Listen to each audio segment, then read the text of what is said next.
In the stillness of a warm Mexican night, under a sky scattered with stars, a small town lay sleeping. The mountains stood like silent sentinels, watching over everything below. Somewhere in that quiet darkness, a man who had been a ghost for nearly 3 decades was about to be caught. His name was Rafael Caro Quintero, and for almost 40 years, his shadow had stretched from the dusty streets of Badiraguito to the corridors of power in Washington, D.C. He was called many things: El Príncipe, the Prince, the Godfather of Marijuana, the man who made the DA tremble.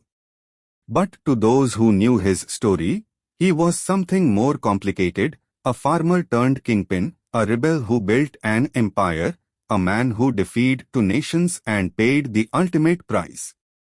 The night of 15th July 2022 was unremarkable to most of the world, but to the U.S. Drug Enforcement Administration, it was a night of long-awaited justice.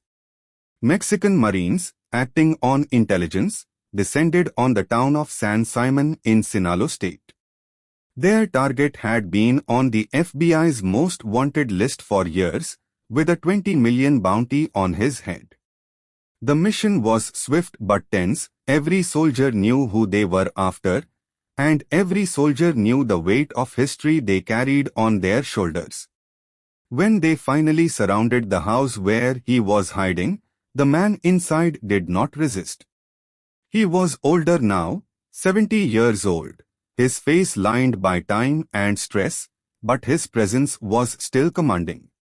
As he was led away, there was no shouting, no chaos, only the quiet realization that one of the most elusive fugitives in the world had been caught at last. But this is not where his story begins.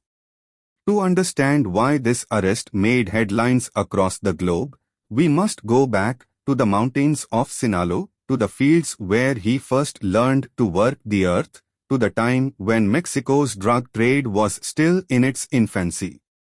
The tale of Rafael Caro Quintero is not just the story of a criminal. It is the story of a young man who saw a way out of poverty and took it, no matter the cost. It is a story of ambition and ingenuity, of violence and betrayal, of a man who helped build the foundations of a multi-billion-dollar drug industry that changed the course of 2 nations. Picture a world where Guadalajara was not yet synonymous with cartel wars, where marijuana was the cash crop that lured thousands into the trade. This was a time before the age of the cartels as we know them today, when a handful of clever, ruthless men would rise from obscurity to power, organizing the flow of drugs into the United States like a legitimate business. At the heart of it all was Rafael, a man whose intelligence and charm earned him the title of prince among his peers. There is something almost cinematic about his life. He was, by all accounts, charismatic, capable of winning over anyone he met. He could be generous to those he loved, pouring money into small towns, helping families in need. But there was another side to him, one that was cold, calculating, and willing to use fear as a weapon. This duality is what made him both loved and feared, respected and hunted. The story you are about to hear is filled with moments of quiet tension and explosive action. It is a story of a man who rose faster than anyone thought possible, built an empire that seemed unstoppable, and then lost it all in a single, terrible decision that would ignite one of the largest manhunts in history. Even after his arrest and decades in prison, his name never faded. He became a legend, part cautionary tale, part folk hero. As you listen tonight, let the noise of the outside world fade away. Picture the dust rising from the back roads of Sinaloa, the smell of fresh pit fields, the sound of distant music playing from a cantina. Picture the desert sun beating down on a young man with dreams far bigger than the world around him. Imagine the calm before the storm, the moments when choices are made that change everything.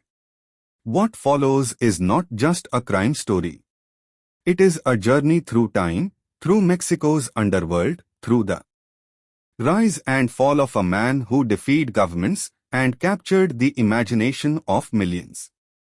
You will hear of fortune and tragedy, loyalty and betrayal, the thin line between power and paranoia. And at the center of it all, one man, Rafael Caro Quintero, whose name would come to symbolize both the birth of Mexico's modern drug trade and the relentless pursuit of justice that followed. As we begin, remember that this is a bedtime story, one meant to calm even as it intrigues. The violence and chaos that shaped this man's life will be told with respect, not sensationalism, allowing you to drift into the narrative at your own pace. Each chapter will take you deeper into his world, his beginnings, his triumphs, his mistakes, and his final reckoning. So settle in. The night is long, and the story is rich. Somewhere in the distance, a breeze moves through the hills of Sinaloa. Somewhere, the echoes of the past are waiting. And as the first words of this tale unfold, we step quietly into the life of a man whose choices would forever alter the course of history. This is the story of Rafael Caro Quintero, the narco who sparked an international manhunt, and it begins, as all good stories do, in the dark, with a man who thought he could outrun the world. The story of Rafael Caro Quintero truly begins in the mountains of Sinaloa, far from the bustling cities where power and politics were played out. Sinaloa in the 1950s was a land of extremes, rugged mountains, deep valleys, rivers that cut through the earth like veins, and endless stretches of farmland where families struggled to coax a living from the soil. Life here was not easy. The summers were punishingly hot, the winters unforgivingly cold, and the economy offered little for a young man with ambition. It was here, in the small town of Badiraguito, that Rafael was born on 3rd October 1952. Imagine a boy growing up surrounded by dusty roads, simple adobe homes, and the constant rhythm of agricultural life. His family was large, he was the oldest of 12 siblings, and that meant responsibility weighed on him early. The Caro Quinteros were not wealthy, but they were hard-working. Days began before sunrise. Roosters crowed, and the air was cool with the scent of wet soil. Rafael learned to work the land with his hands, to till the earth, plant seeds, and harvest crops under the burning sun. He was no stranger to sweat, blisters, and exhaustion. In these early years, he developed the grit that would later make him relentless in his pursuits. There was a quiet determination in the boy even then. Locals would later recall that Rafael had an unusual focus for his age. While other children played games in the dirt streets, Rafael often thought about how to improve his family's life. Poverty was not just an inconvenience, it was a prison. There were few opportunities for education, few jobs that paid enough to support such a large household. Hunger was a frequent visitor, and Rafael grew up knowing that survival meant creativity, sometimes even risk. In these mountains, whispers of another way to make money drifted through the community. Marijuana, known locally as mota, had been grown in Sinaloa for generations. At first, it was a small, secretive trade, but by the time Rafael was a teenager, demand from across the border was growing. The United States had developed a voracious appetite for marijuana during the late 1960s and early 1970s, and Sinaloa was perfectly positioned to supply it. For a young man with sharp instincts and few options, the choice almost seemed inevitable. But before Rafael ever planted his first marijuana crop, he tried to make an honest living. He left Badiraguito for Culiacan, the capital of Sinaloa, in search of work. Picture a young man stepping off a bus into a bustling city, with little more than determination in his pockets. He worked odd jobs, including time as a car washer and laborer, doing anything that would bring in a few pesos. But no matter how hard he worked, the money was never enough.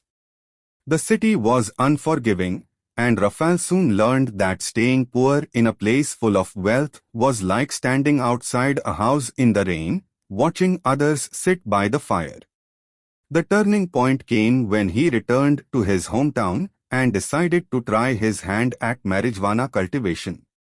It was not an unusual choice for a young man from Sinaloa. Many farmers were making the same decision. But Rafael had something that set him apart: vision. He didn't just see marijuana as a way to make a quick profit. He saw it as the beginning of something bigger, a way to build a real business, an empire, even if done correctly. He started small. A few plants here and there, hidden away in the hills, carefully tended. He learned the science of cultivation, how to select the best seeds, how to water and care for the plants so that they produced the highest yield. Slowly, he scaled up, using what little profit he earned to invest in larger plots of land. Soon, his fields were producing more marijuana than anyone else in the region. Rafael was not just a farmer, he was a strategist. He realized early on that the key to success was not just growing the product but finding reliable ways to transport it north. He made connections, built trust with middlemen, and learned to navigate the risky world of smuggling. The more he succeeded, the more his reputation grew. People began to notice the young man with the sharp mind and the calm confidence. By the time he was in his early 20s, Rafael had gone from a poor farm boy to a rising figure in the underground economy of Sinaloa. He began to dress better, drive better vehicles, and gain the respect of older men in the trade. Yet he was still careful, still cautious. The law was always a shadow in the background, and he knew that one mistake could cost him everything. Even at this early stage, Rafael's personality was taking shape. He had a charisma that drew people in. Workers were loyal to him, not just because he paid well, but because he treated them with a kind of rough dignity.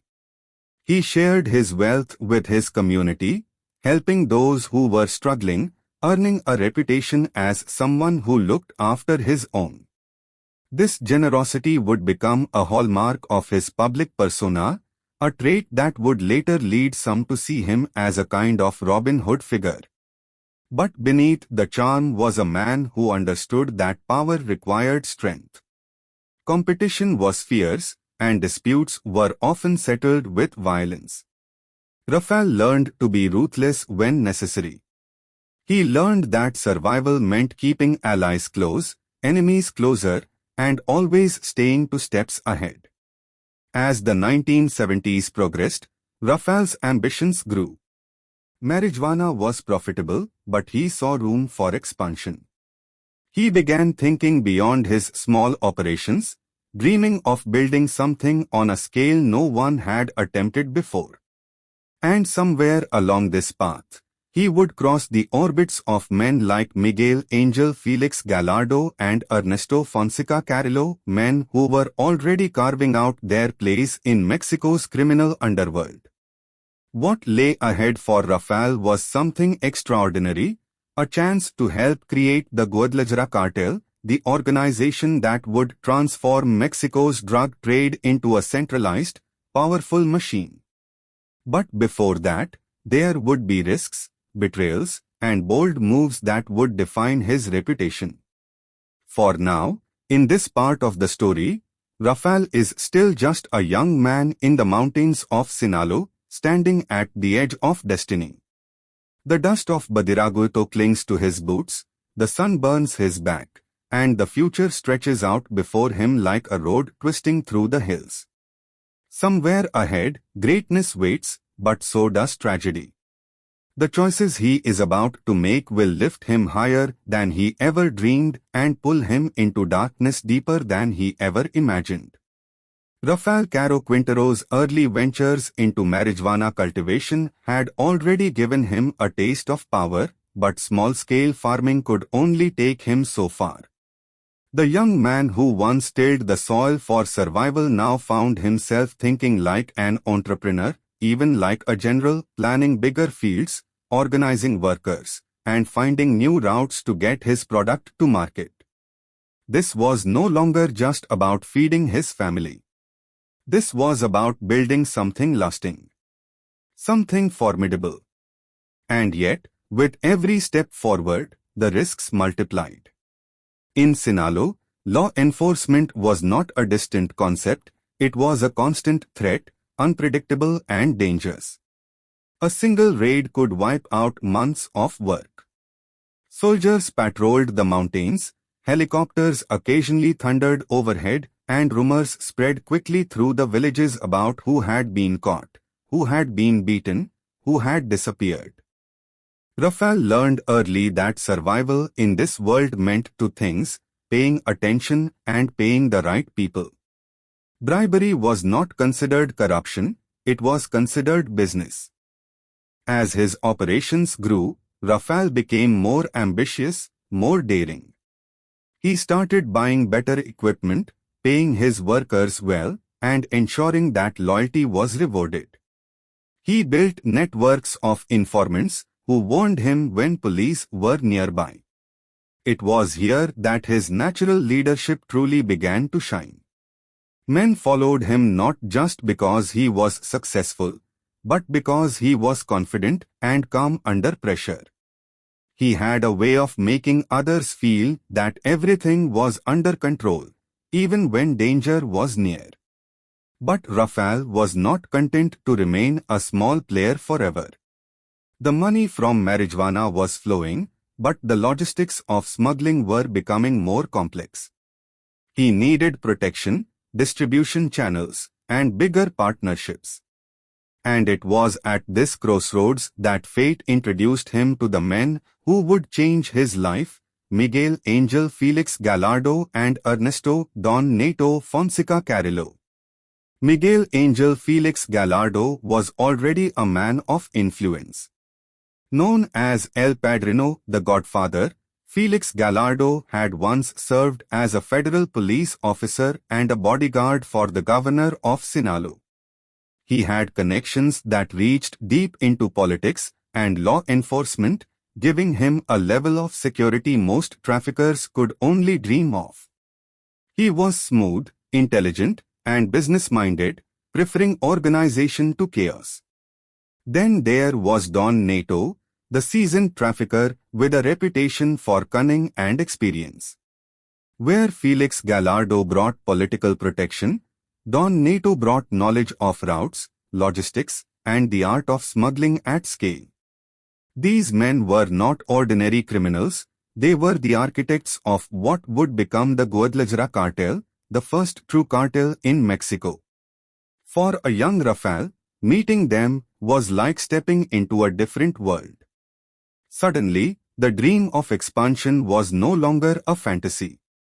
These men saw something in him: his energy, his intelligence, his ability to organize large-scale operations, and they invited him into their circle. It was the kind of opportunity that could either make him or destroy him. Rafael took the leap. He began working with them, supplying marijuana for their networks. The scale of production increased dramatically.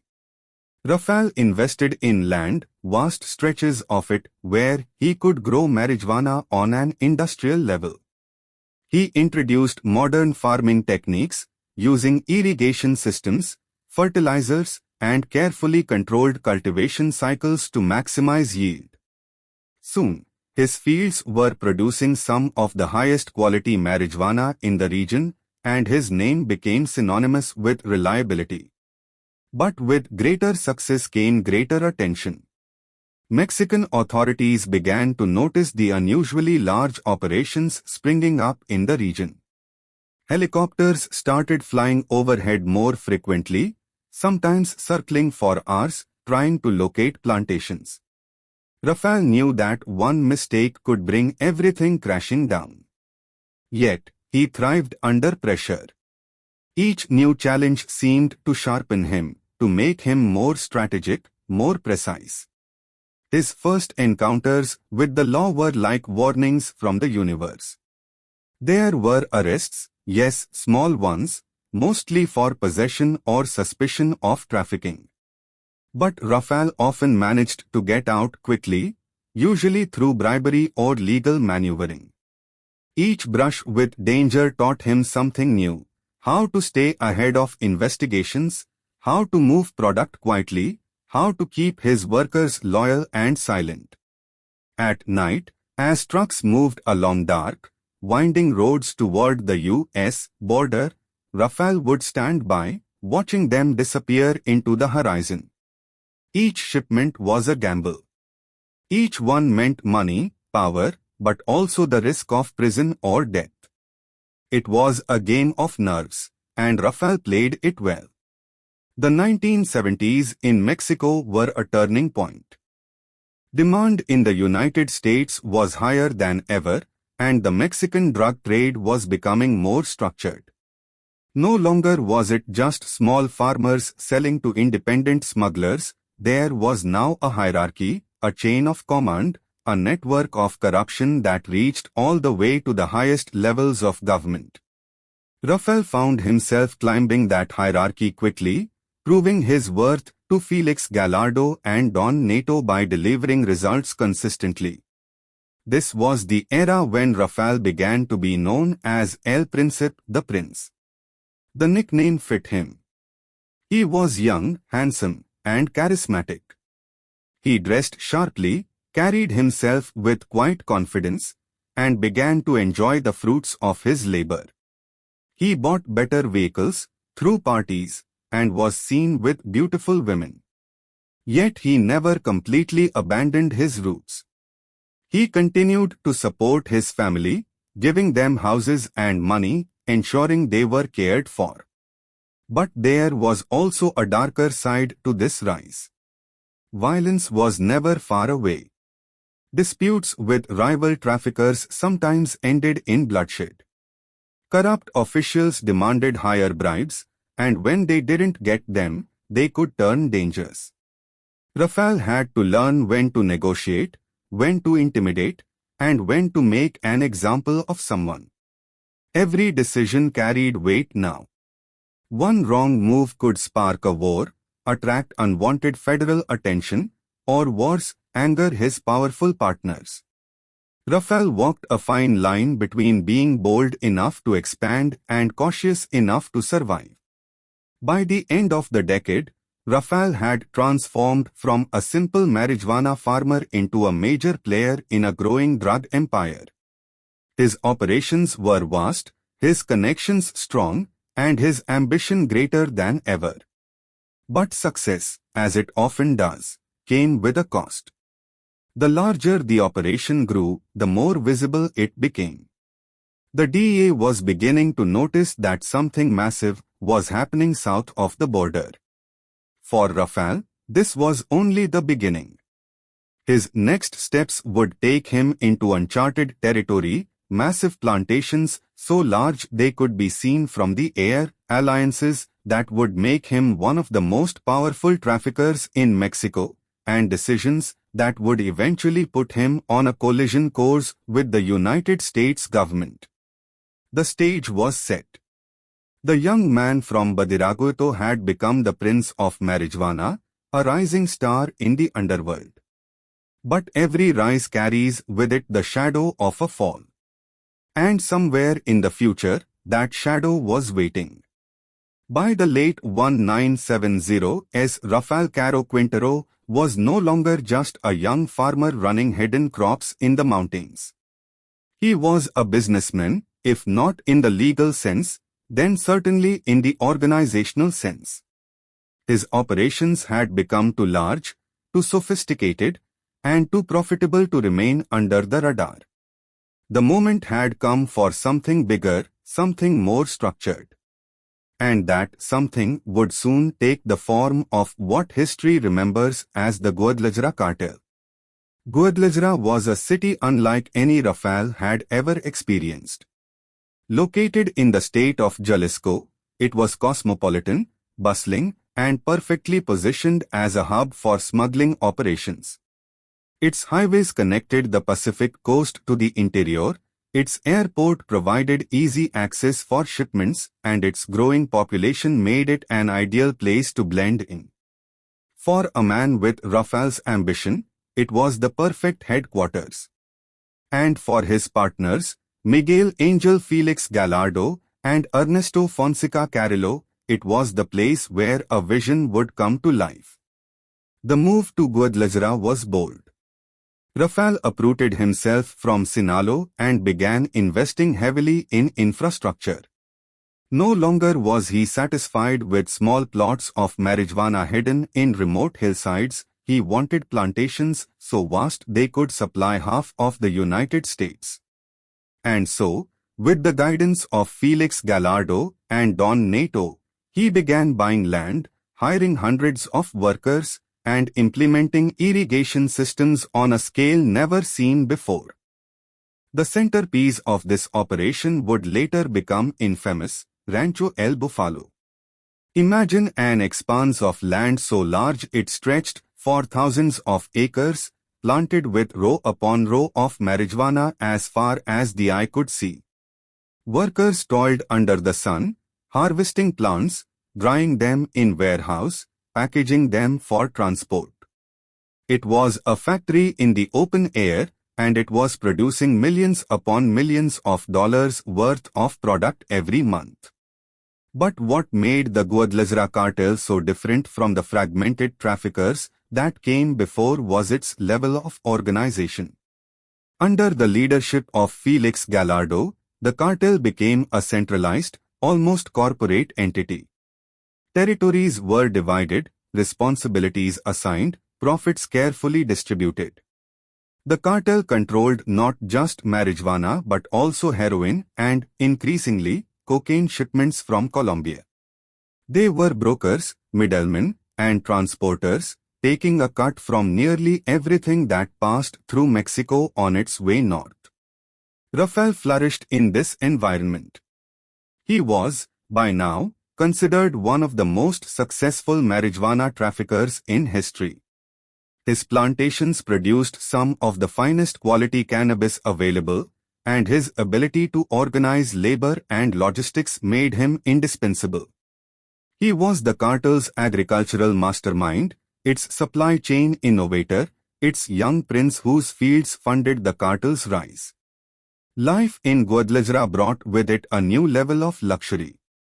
Rafael now lived in elegant homes, drove expensive cars, and threw lavish parties that became legendary. He was known for his charm, his generosity, and his taste for fine clothes and beautiful company. Musicians performed at his gatherings, politicians and businessmen mingled with traffickers, and the lines between the underworld and the respectable world blurred. Yet, for all the glamour, there was also danger simmering beneath the surface. The cartel's very success attracted attention, both from rivals and from the authorities. Bribes were paid regularly to keep the police and military at bay. Judges were bought, officials were compromised, and for a time, it seemed as though the cartel was untouchable. But every bribe, every payoff was also a risk, a thread in a web of corruption that could unravel at any time. The 1980s were the golden age of the Guadalajara cartel. Cocaine trafficking was becoming increasingly lucrative, thanks to partnerships with Colombia's Medellin cartel. The cartel acted as the bridge, moving tons of cocaine across Mexico into the United States. It was a dangerous business, but the profits were astronomical. Rafael, though primarily focused on marijuana, benefited from this diversification.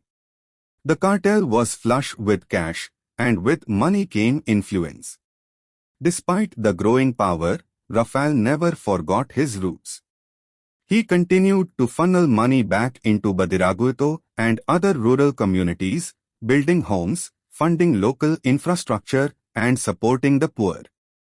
To many, he was a benefactor, a man who shared his wealth and brought prosperity to places long ignored by the government. This dual image, criminal to some, hero to others, was part of what made him so fascinating.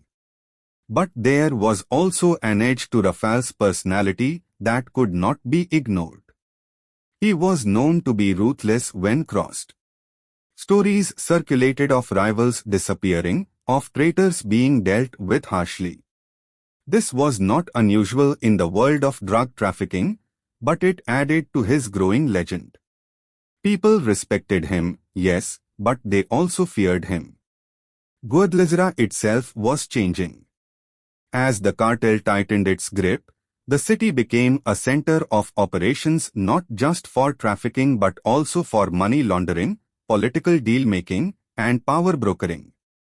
Luxury hotels filled with cartel associates, restaurants buzzed with quiet negotiations, and an invisible empire operated in plain sight.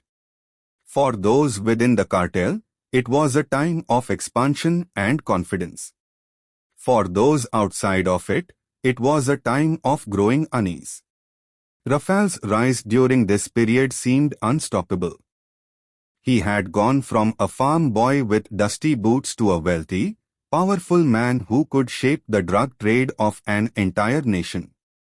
And yet, with every acre of marijuana planted, with every shipment sent north, he was drawing closer to a confrontation that would change everything. The DEA was watching. American agents had begun piecing together the scale of the Guadalajara operation, and they were alarmed. This was no longer a collection of small-time smugglers. This was an organized, multi-state enterprise capable of flooding the U.S. market with drugs. And if there was one man who symbolized the marijuana trade in Mexico, it was Rafael Caro Quintero. But for now, in the early 1980s, Rafael was at the peak of his power. The cartel was strong, his fields were thriving, and money seemed endless. The future looked bright, even inevitable. No one could have predicted how quickly that future would turn dark, or how a single DEA agent would bring the might of two nations crashing down on him. The early 1980s were the high-water mark of Rafael Caro Quintero's empire. If the 1970s had been the era of ambition and building, this was the era of arrival. The seeds he had once planted in the hills of Sinaloa had blossomed into a fortune so vast it seemed impossible to spend. For Rafael, life had become a blur of power, pleasure, and endless possibility. Guadalajara was now his stage, and he played the part of the young prince to perfection. He moved through the city with confidence, dressed in the finest clothes, his cars polished and gleaming. Wherever he went, people noticed. He was handsome, charming, and always surrounded by a small entourage, trusted lieutenants, friends, and sometimes musicians who played late into the night. Rafael's charisma was magnetic. He laughed easily, tipped generously, and never failed to make those around him feel like they were part of something extraordinary. Parties became legendary. Imagine a hacienda courtyard lit by strings of glowing lights, the warm night air filled with the sound of guitars and trumpets, the tables heavy with food and drink. Women in elegant dresses danced under the stars while men smoked cigars and talked business. Sometimes there were politicians in attendance, sometimes police officials, sometimes businessmen who had learned that doing favors for the cartel could be very profitable. The air was thick with music, money, and unspoken agreements. Rafael was generous to a fault. He gave away cars, houses, and stacks of cash to friends and workers. When someone in his hometown needed help, a sick child, a family in debt, Rafael stepped in. This generosity was not just about kindness, it was strategy. He was building loyalty, weaving a web of gratitude that would protect him later.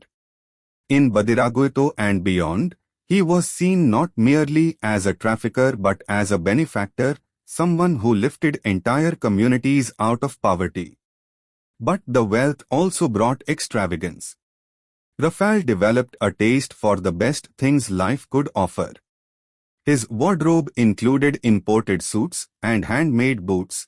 His ranches were stocked with thoroughbred horses, and his homes were filled with fine furniture and art. The young man who once counted every peso now thought nothing of spending millions on a weekend of celebration. Still, beneath the glamour, there was discipline. Rafael remained a businessman first. His plantations were run with military-like precision. Workers followed strict schedules, and shipments were planned to the hour. Mistakes were not tolerated. This was how he stayed ahead of competitors and the authorities. Every detail mattered, and Rafael was known to personally inspect the fields, walking between the rows of marijuana, running his hands over the leaves as if blessing the crop. The money pouring in from Rancho El Bufalo and other operations was staggering. It flowed like a river, filling bank accounts, buying influence, and creating new opportunities. With the help of Felix Gallardo and Don Nato, Rafael reinvested much of it back into the business: more land, more equipment, better transport networks. They were turning what had once been a loose network of growers and smugglers into an empire with tentacles across Mexico. This was the golden age of the Guadalajara cartel. The system worked smoothly, with bribes ensuring that soldiers looked the other way and politicians stayed quiet. For a time, it seemed as though nothing could touch them. And yet, success had its price. The bigger the operations became, the harder they were to hide. Rancho El Bufalo, despite being located in the remote desert of Chihuahua, was so massive it could be seen from the air. It employed thousands of workers, too many to keep everything secret forever. Word began to spread, not just among locals, but also among journalists and, eventually, foreign authorities. There were other warning signs too. Rival traffickers, envious of Rafael's success, began to whisper against him. Corrupt officials sometimes grew greedy, demanding more money, threatening exposure if they didn't get it. Violence occasionally flared, killings that were meant as messages, disappearances that sent chills through the underworld. For now, though, Rafael seemed untouchable. In public, he remained calm and confident, smiling as though the world was his. There was a rhythm to his life: the planting season, the harvest, the shipments, the celebrations afterward. There was music, laughter, and the intoxicating sense that the empire could only grow larger. But somewhere in the background, the DA was watching. Reports were piling up, agents were whispering names, and a new kind of determination was forming north of the border. The Americans had taken notice of Guadalajara, and one agent in particular would soon step into Rafael's world, a man whose investigation would shake the foundations of the cartel. For now, though, the nights were long and filled with music. Picture Rafael sitting at the head of a long table, surrounded by his closest allies, a glass of tequila in hand. The conversation is light, the mood celebratory. There is laughter, the sound of horses in the distance, the faint smell of tobacco smoke on the warm breeze. In this moment, the young prince of marijuana is at the very height of his power.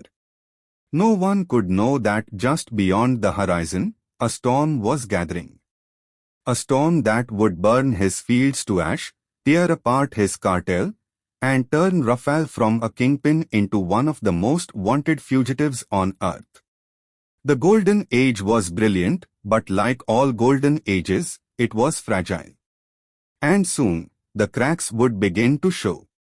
While Rafael Caro Quintero and his partners were celebrating their golden age in Guadalajara, far away another story was quietly beginning, one that would eventually collide with theirs and shatter everything they had built. North of the border, in the halls of the Drug Enforcement Administration, a young agent named Enrique Kiki Camarena was taking notes, making calls, and slowly pulling on threads that would unravel the Guadalajara cartel's most ambitious operations. Enrique Camarena was no ordinary agent. Born in Mexicali, Baja California, and raised in California's Imperial Valley, he had grown up straddling two worlds, Mexican and American, and understood the cultural nuances of the borderlands better than most. Before joining the DEA, he had served as a Marine and then as a firefighter and police officer. He was respected by colleagues for his discipline, his courage, and his relentless work ethic.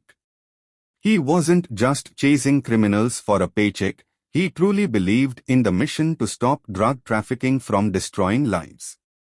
By the early 1980s, Camarena had been assigned to the DA's Guadalajara office, a posting that was both prestigious and dangerous.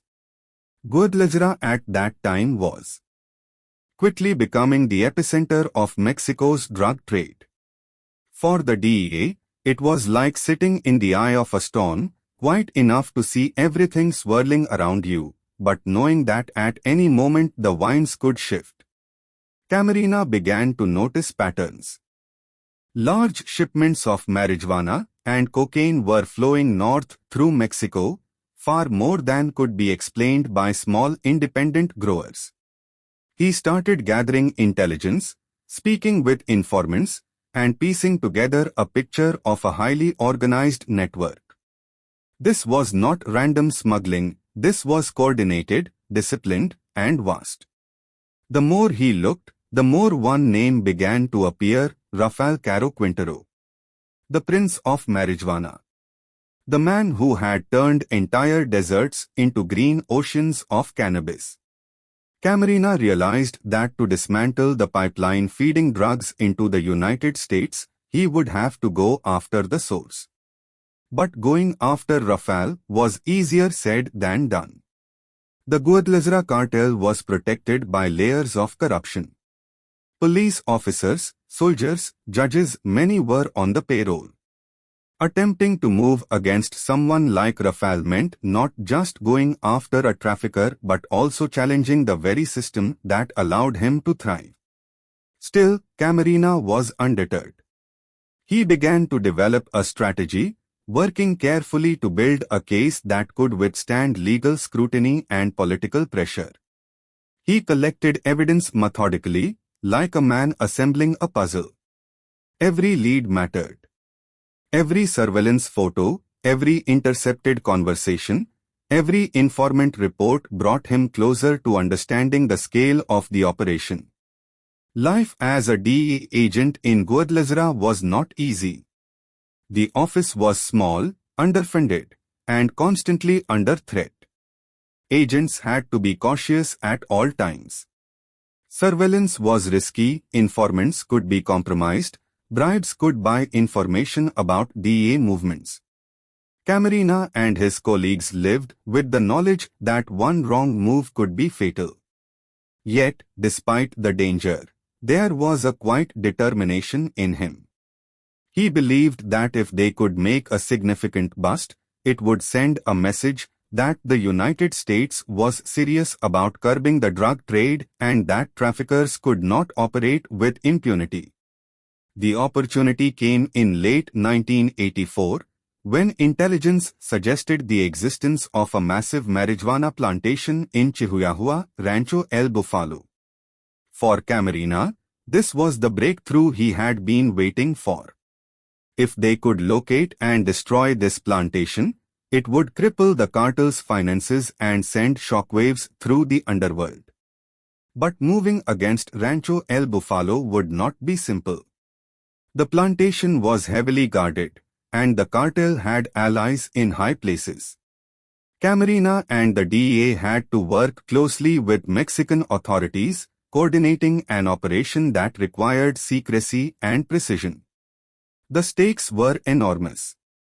Imagine the tension building in those days, the long hours of planning, the quiet meetings, the sense that they were on the brink of something historic.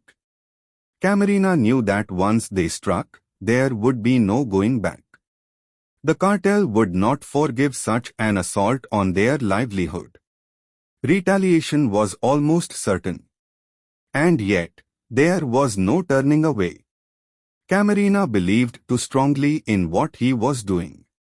Colleagues later recalled how focused he was during this period, how determined to see the mission through. He was under no illusions about the danger, but he accepted it with the calm resolve of a man who had chosen his path. Meanwhile, on the other side of the city, Rafael continued to live his life of luxury, unaware that the walls were beginning to close in. His plantations were thriving, his shipments moving, his fortune growing. But somewhere, in a modest DEA office, a man with a file bearing Rafael's name was preparing the first move in what would become an international confrontation. The stage was set. The DEA had identified the heart of Rafael's operation. The Mexican army was ready to mobilize. And in just a matter of weeks, Rancho El Bufalo would become the site of one of the largest drug busts in history, a bust so devastating it would ignite fury in Rafael and set into motion a chain of events that no one could stop.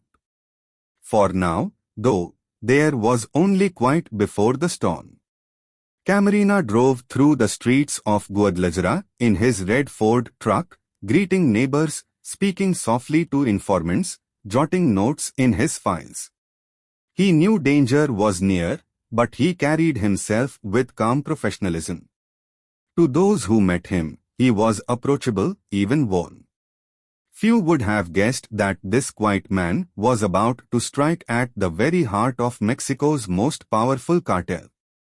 And somewhere, perhaps at a party under the stars, Rafael laughed, raising a glass, unaware that his empire was about to face its first great test. The clash between these two men, one a prince of the underworld, the other a relentless agent, was inevitable. And when it came, it would shake two nations. In November 1984, the quiet hum of life in northern Mexico was shattered by the sound of helicopters.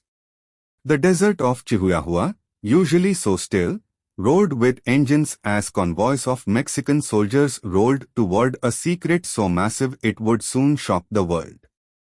Rancho El Bufalo, Rafael Caro Quintero's crown jewel, was about to be discovered. Rancho El Bufalo was no ordinary farm. It was a sprawling, nearly mythical operation, hidden in the desert yet so vast it seemed impossible to conceive. Nearly 2,500 acres of marijuana stretched across the land in neat, organized rows. Some estimates placed the number of workers at over 7,000. Warehouse and irrigation systems made the ranch function like a factory, capable of producing thousands of tons of high-quality cannabis every year. To Rafael, it was proof of his genius, a feat of agriculture and logistics that no one else had dared attempt. But on that day, as soldiers closed in, it became a trap. The operation, coordinated between Mexican authorities and supported by DEA intelligence, was meticulously planned. Agents had spent months gathering aerial surveillance, confirming the ranch's location and preparing for the raid. The order was simple: destroy everything. Imagine the scene as the first wave of troops arrived. Trucks kicked up clouds of dust as they approached the fields. Soldiers jumped out, rifles slung over their shoulders, fanning out across the ranch. Helicopters circled overhead, the noise thundering across the desert like an omen. Workers scattered, some fleeing on foot, others too shocked to move. The soldiers moved methodically, seizing equipment, corralling anyone they could find. Then came the fire. Bales of marijuana were piled high and set alight, the smoke rising into the sky like dark pillars. The desert air filled with the acrid smell of burning cannabis. From miles away, people could see the plumes rising, a signal that something historic was happening. It took days to destroy everything. By the time the last field was cleared, the total seizure amounted to over 10,000 tons of marijuana, valued at billions of dollars. It was, at the time, the largest marijuana bust in history. For the DEA, it was a moment of triumph. For the Mexican military, it was proof of their ability to strike a major blow against organized crime. But for Rafael Caro Quintero, it was something else entirely. When word reached him that Rancho El Bufalo had been raided, Rafael was said to be consumed with rage. To lose such an operation was not merely a financial disaster, it was a humiliation. This ranch had been his pride, his masterpiece. Its destruction meant more than lost profits, it meant vulnerability. It meant that someone had betrayed him. In the days that followed, Rafael's mood grew darker. Paranoia began to creep in. Who had given up the location? Was it an informant? A disloyal worker? Or had the Americans somehow found a way to track them despite all their precautions? The questions gnawed at him, and he demanded answers. Meetings were held in Guadalajara, tempers flared, accusations were thrown. The cartel had grown so large that secrecy was harder to maintain, and Rafael began to suspect everyone. His normally calm demeanor gave way to flashes of anger. Allies whispered that he was becoming unpredictable, that the pressure was getting to him. But Rafael was not a man to accept defeat quietly. The destruction of Rancho El Bufalo lit a fire in him, a determination to strike back. If someone had dared to attack his empire, he would find them. He would make an example of them. The desert might still have been smoldering from the fires, but in Rafael's mind, a different kind of fire was just beginning to burn. Meanwhile, the DA celebrated quietly. For Enrique Kiki Camarena, this was the result of months of work, a vindication of his relentless pursuit of intelligence. He knew the cartel would be angry, furious, even, but he also knew this was the kind of blow that could cripple their operations. What he could not know was how personal this strike would feel to Rafael. To the Prince of Marijuana, Rancho El Bufalo was not just a business, it was a symbol of his rise. And to have it wiped away in a matter of days was, in his eyes, an act of war.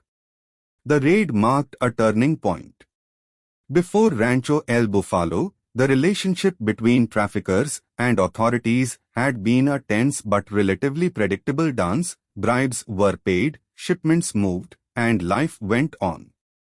After the raid, the rules changed. Rafael's paranoia hardened into resolve. Someone would have to pay, and soon. In the weeks after the operation, reports suggest Rafael became increasingly aggressive. He stepped up security, traveled with more bodyguards, and began interrogating those he suspected of betrayal. Rumors spread through Guadalajara of disappearances, of informants who were taken and never seen again. The air in the city grew heavy with fear. But even in this darkening mood, Rafael's brilliance as an organizer did not falter. He quickly began rebuilding, moving operations to smaller, more hidden plantations, spreading production across multiple states to avoid another catastrophic loss. It was as though he had been wounded but not killed, and now he was more dangerous than ever. Yet, for all his efforts, one thought haunted him: if the Americans could find Rancho El Bufalo, what else could they find? Were they closer than he realized? Could they be watching even now? As 1985 approached, tension in Guadalajara was like the tightening of a bowstring. On one side, the DA felt emboldened, ready to push harder. On the other side, Rafael and his partners felt cornered, their pride wounded, their empire threatened. And in the middle of it all was Kiki Camarena, still gathering intelligence, still pushing forward, unaware that he had crossed an invisible line, that the man he was investigating was no longer content to play defense. Soon, everything would explode. In February 1985, Guadalajara carried on with its usual rhythm, traffic moving lazily through sunlit streets, vendors calling out their wares, families filling the plazas. But just beneath that ordinary surface, something had changed. The air felt heavier, charged with tension. The destruction of Rancho El Bufalo had not just cost the Guadalajara cartel billions of dollars, it had wounded its pride. For Rafael Caro Quintero, it was personal. And somewhere in his mind, a decision had been made: someone would pay for this insult. The target was clear. Enrique Kiki Camarena had become too much of a threat. He was the man who had connected the dots, the one whose intelligence had led to the raid that crippled Rafael's empire. He had done what no one thought possible, taken on the most powerful drug traffickers in Mexico and struck a decisive blow. In the quiet moments after the raid, when Rafael sat surrounded by his closest allies, the question was no longer if something should be done about Kiki, but when. Camarena himself had no illusions about the danger. Friends later said that he seemed tense in those days, more careful than usual, but still determined to finish what he had started. He drove the same red Ford truck through the streets of Guadalajara, kept the same routine, still worked late nights at the DA office. He was, as always, focused on his case, gathering evidence, tracking leads, planning the next step. The morning of 7th February 1985 began like any other. The winter sun was bright but soft, casting long shadows across the city. Camarena left the U.S. consulate, heading toward his truck. He had a dentist appointment scheduled that afternoon, a simple errand on an otherwise ordinary day. But as he walked to his vehicle, two men were waiting. Witnesses later described them as calm, professional, the kind of men who knew exactly what they were doing. They approached Camarena casually, flashing what appeared to be police identification. In a city where the cartel had infiltrated law enforcement at every level, such a move would not have seemed unusual. "Kiki," one of them said in Spanish, "we need to talk to you for a moment." It happened quickly, almost quietly. Before Camarena could react, he was guided, or perhaps pushed, into a waiting car.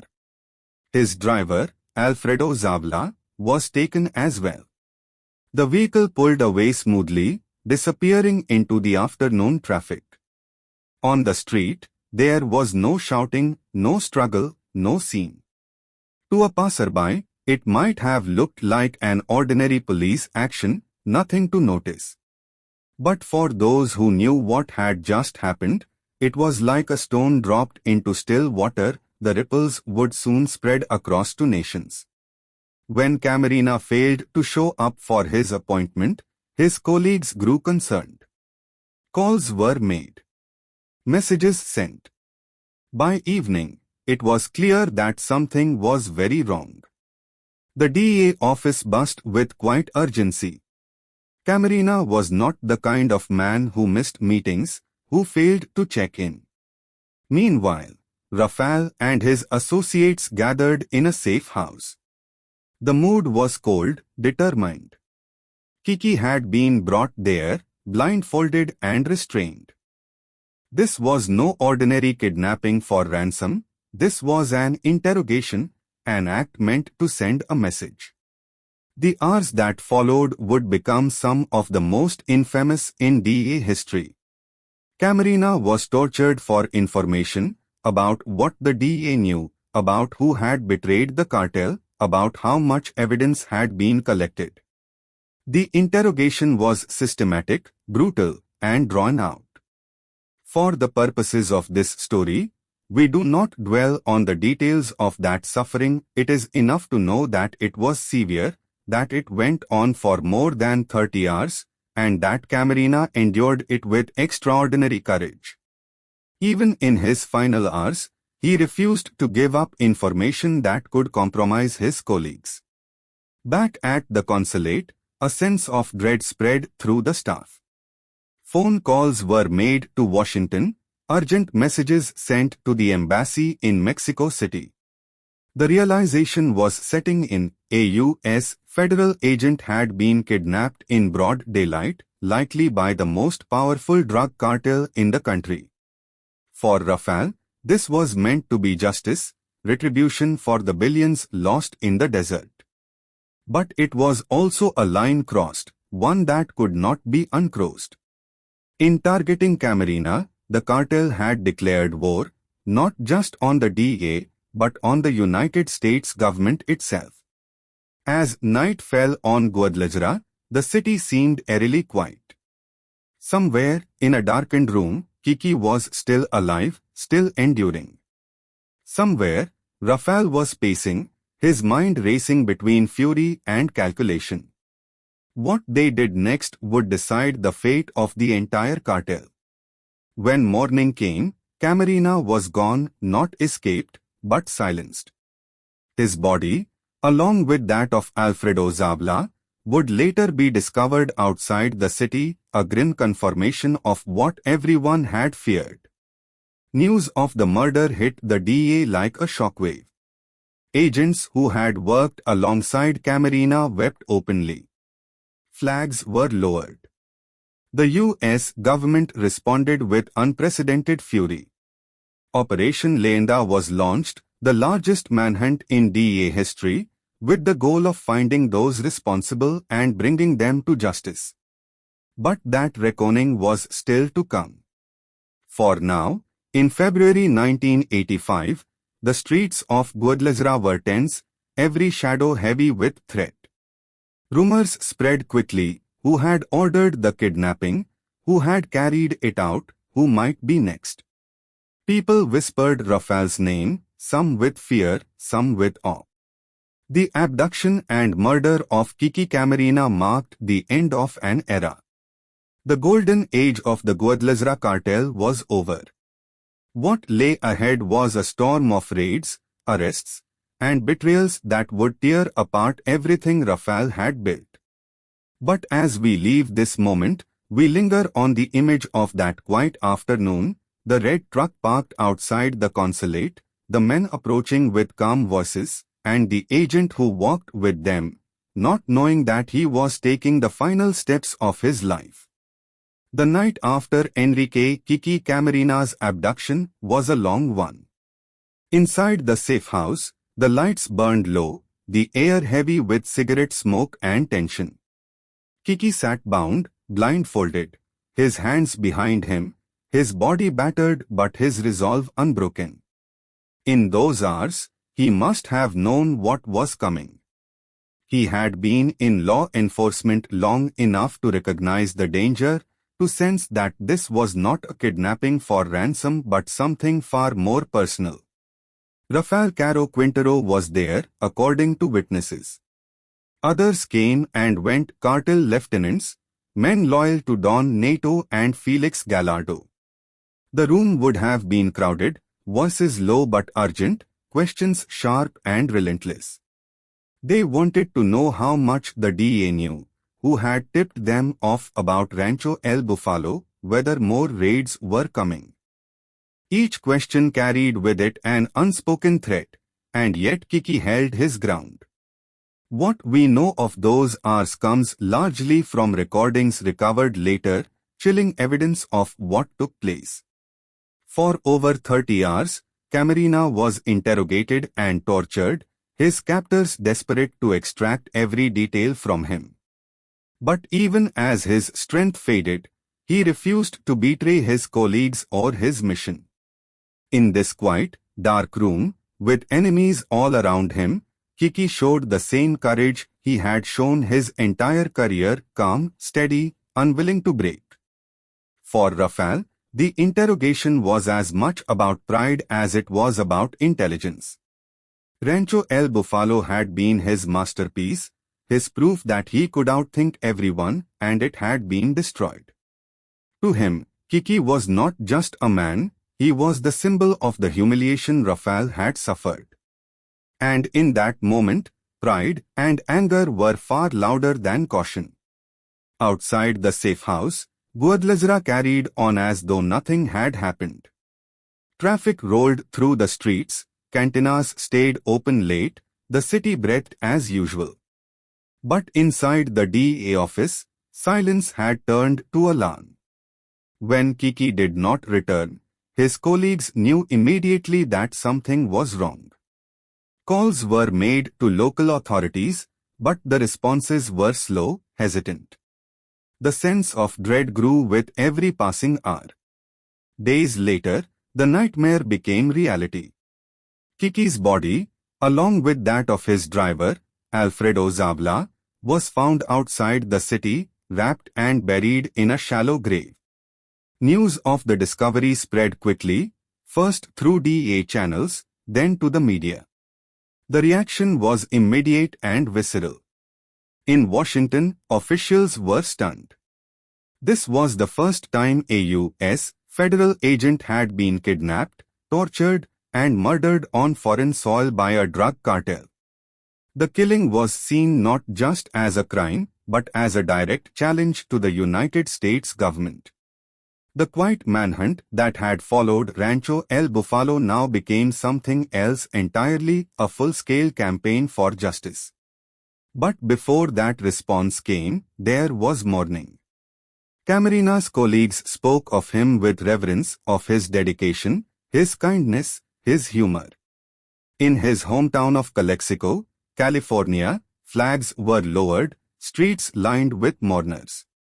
His wife, Geneva, and their 3 children grieved as the man they loved was honored as a hero. For many, Kiki's death was a moment of awakening. Until then, the drug war had seemed distant, abstract, a battle fought in fields and border towns, far from the lives of ordinary Americans. But now it had a face, a name, a story. Kiki became a symbol, not just of sacrifice, but of the human cost of the drug trade. Back in Guadalajara, the atmosphere turned electric. The DEA doubled its presence, the U.S. government put immense pressure on Mexican officials, and whispers began that arrests were coming. For the cartel, the murder had been meant as a warning, but it had backfired. Instead of scaring the Americans away, it had galvanized them. Inside the cartel, paranoia reached a fever pitch. Rafael reportedly became more erratic, convinced that the DEA would stop at nothing to capture him. His security tightened, his movements became secretive, and his inner circle shrank. Some allies questioned whether the decision to kill Camarena had been worth it. Others feared that they would be next if Rafael's temper turned toward them. For Rafael himself, there may have been moments of reflection, perhaps even regret. We cannot know for certain what he thought in those days, but we do know that he understood the stakes. This was no longer business as usual. This was war. And yet, despite the tragedy, there was still a strange calm in the air, the kind of stillness that comes just before a storm breaks. The funeral had passed, the outrage was building, and somewhere in the distance, the machinery of justice was beginning to turn. Picture Rafael during those nights, perhaps sitting in a dark room, the glow of a cigarette the only light, the sound of distant music drifting in from the city. He was still powerful, still feared, but he must have felt the weight of what had just happened. The Americans would come, that much was certain. The only question was when, and how hard they would strike. This moment in history, the death of Kiki Camarena, marked the point of no return. It was the catalyst for Operation Leyenda, the largest manhunt the DEA had ever launched, and it would lead directly to Rafael's downfall. But for now, in this quiet moment after the discovery of the bodies, there was only grief, silence, and the sense that something irreversible had just taken place. Kiki's sacrifice would not be forgotten.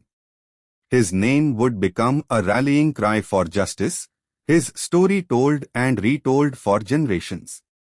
And for Rafael Caro Quintero, it meant that the clock had started ticking.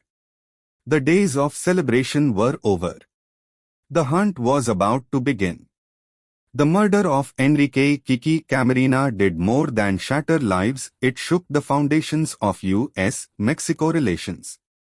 In Washington, the news landed like a thunderclap. A U.S. federal agent had been kidnapped, tortured, and murdered, and his killers were still walking free. Almost overnight, the tone changed from quiet concern to full-scale outrage. Meetings were called at the highest levels. DA officials, State Department diplomats, and members of Congress demanded action. For many in the American government, this was not just about one man, it was about the credibility of the United States. If a U.S. agent could be murdered on foreign soil with impunity, what message did that send to the world? There had to be a response, and it had to be decisive. From this outrage was born Operation Leyenda, the largest and most ambitious manhunt the DEA had ever attempted. Its mission was simple but uncompromising: find everyone responsible for Camarena's kidnapping and murder, bring them to justice, and ensure that nothing like this could happen again. For the DEA, this was personal. Many of the agents involved had known Kiki personally, they had shared drinks, worked cases, celebrated successes together. Now, they mourned him as one of their own.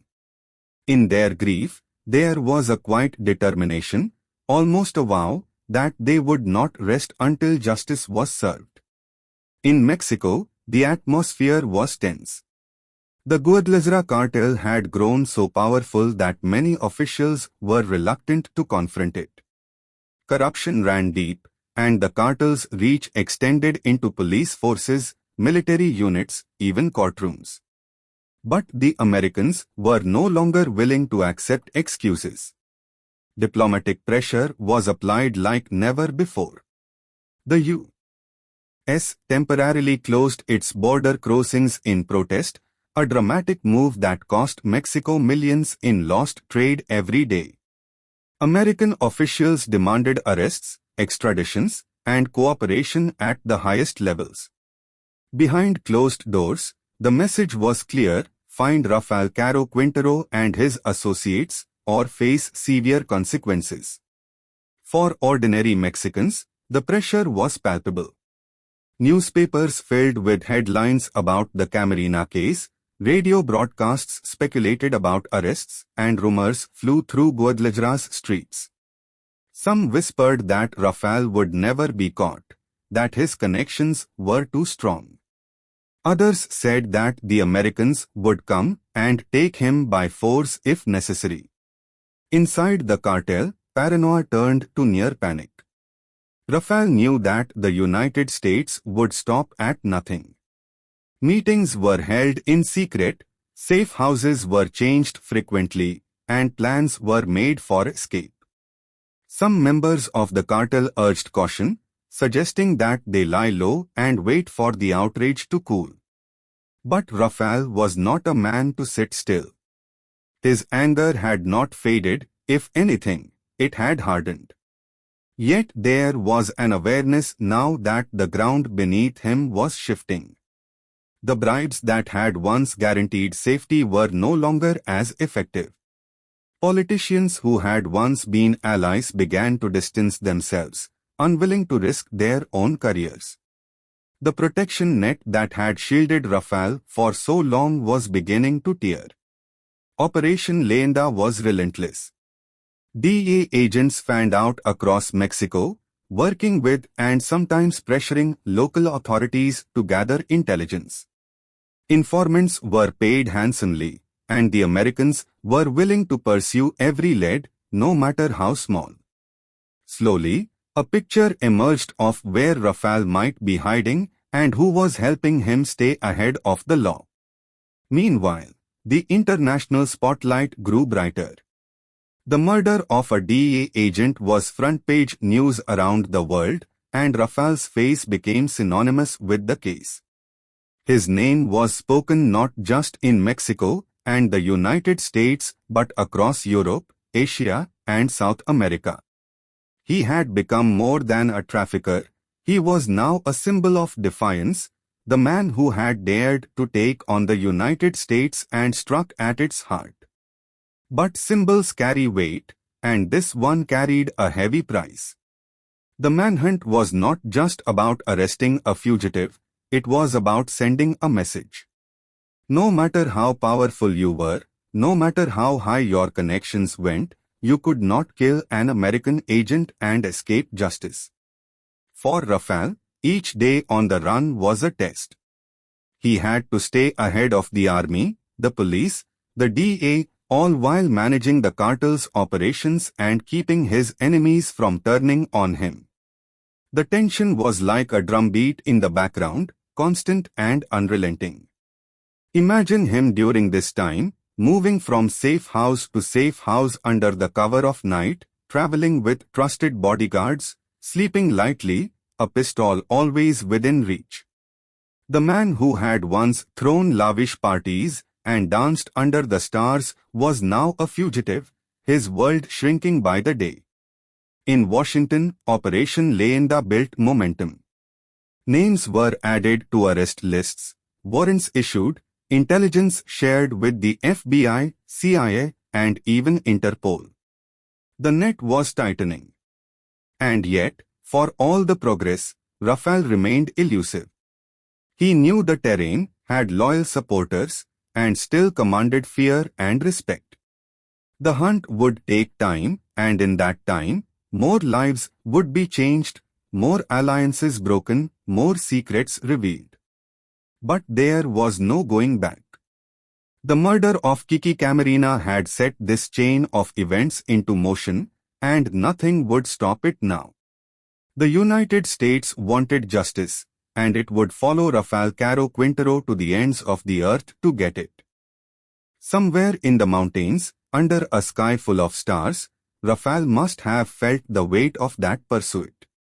Perhaps he still believed he could outwit them, that his legend would allow him to slip away. But the world had changed. The hunter had become the hunted, and the chase had only just begun. When the storm broke over Guadalajara, it was swift and unforgiving. The city that had once been the heart of Rafael Caro Quintero's empire was no longer safe. Operation Leyenda was in full force. DEA agents moved alongside Mexican police and military units, raiding safe houses, questioning cartel associates, freezing assets wherever possible.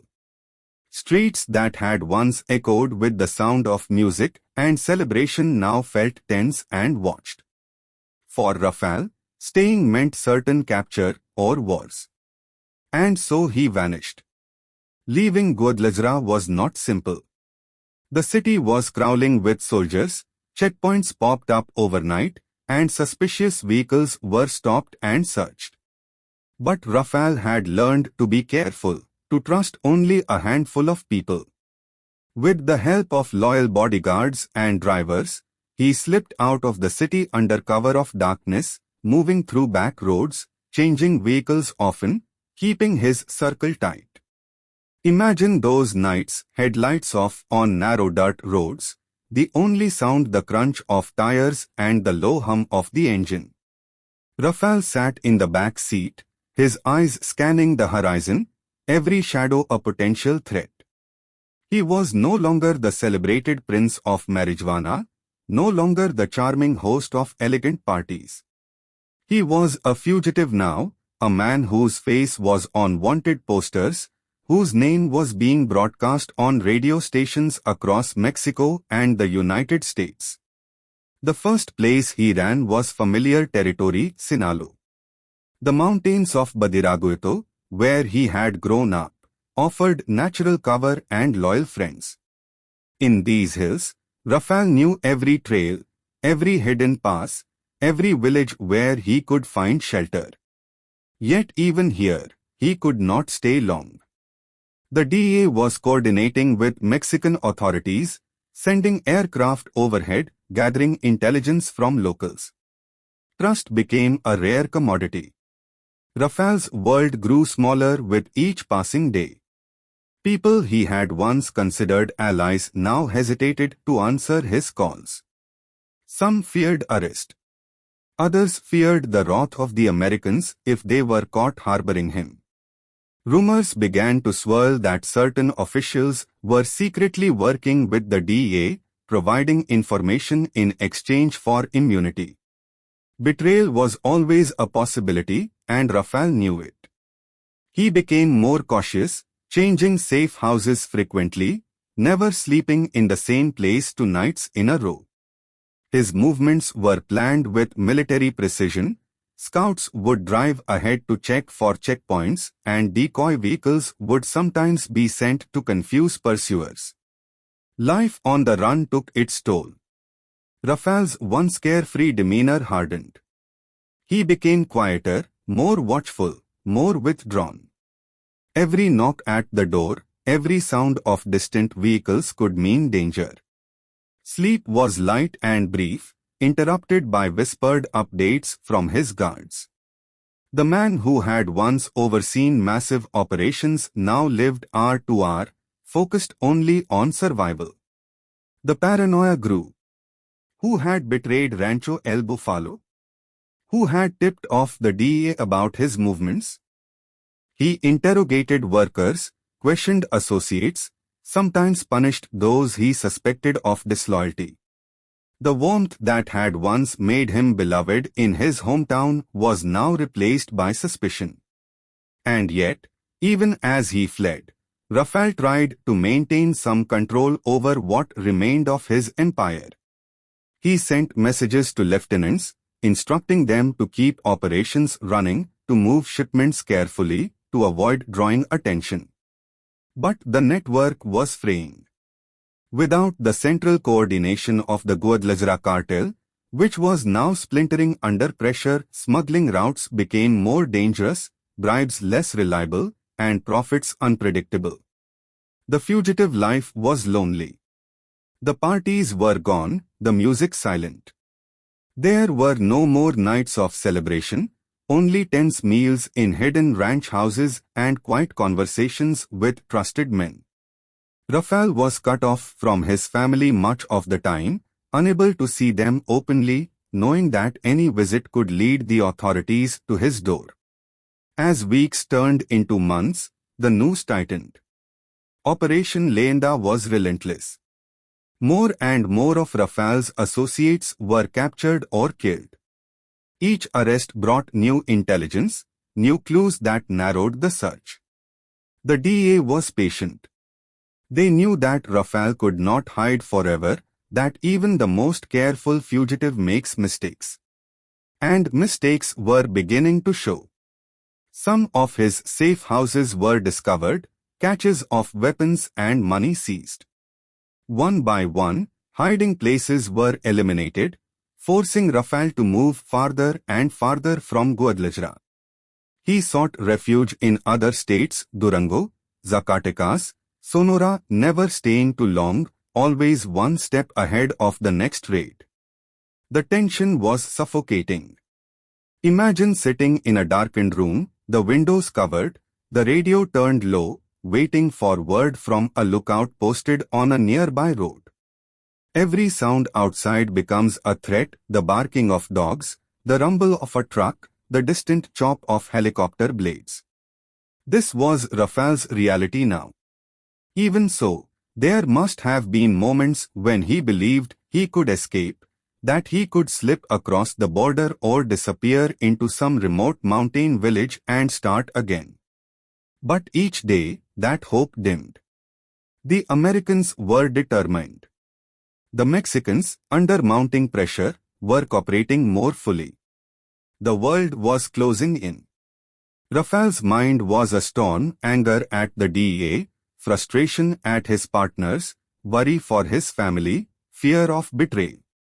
He was still young, still powerful in many ways, but the empire he had built was crumbling piece by piece. And somewhere deep down, he must have known that time was running out. As spring turned to summer in 1985, the manhunt intensified. Tips came in that Rafael had left Sinaloa and traveled south. The DEA shifted resources, tracking every possible lead. Mexican authorities prepared for a major operation, one that they hoped would finally corner the Prince of Marijuana and bring him in alive. The fugitive life could not last forever. Rafael had been running for months, his network weakened, his options dwindling. And soon, in a place far from the deserts where he had built his empire, he would be found.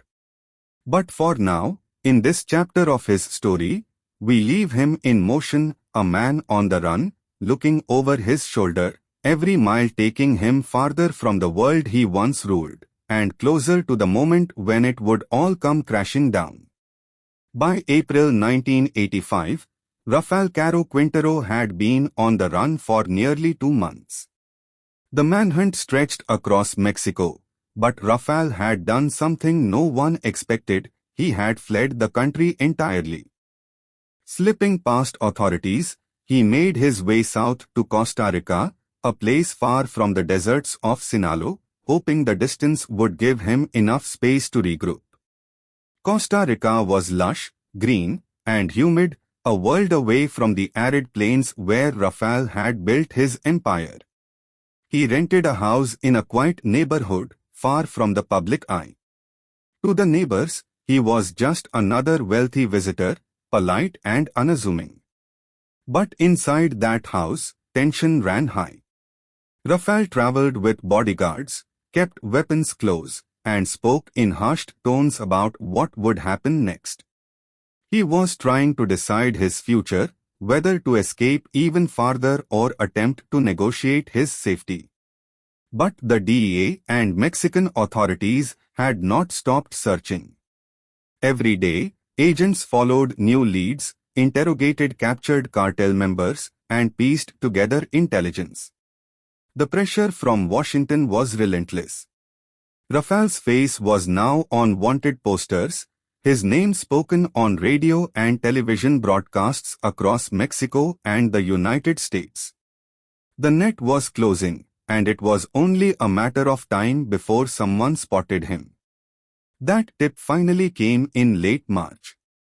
Authorities were informed that Rafael was hiding in Alajuela, a province near the Costa Rican capital, San Jose. Within hours, plans were set into motion for a coordinated operation.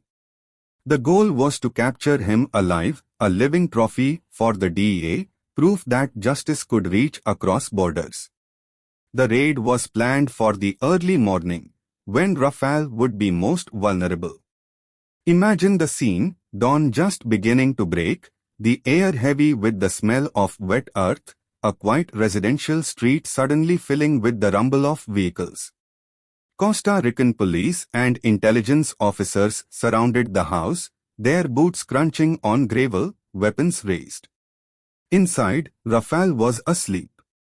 The first sounds, the knocks, the shouted commands jolted everyone awake. Bodyguards scrambled for weapons, but it was too late.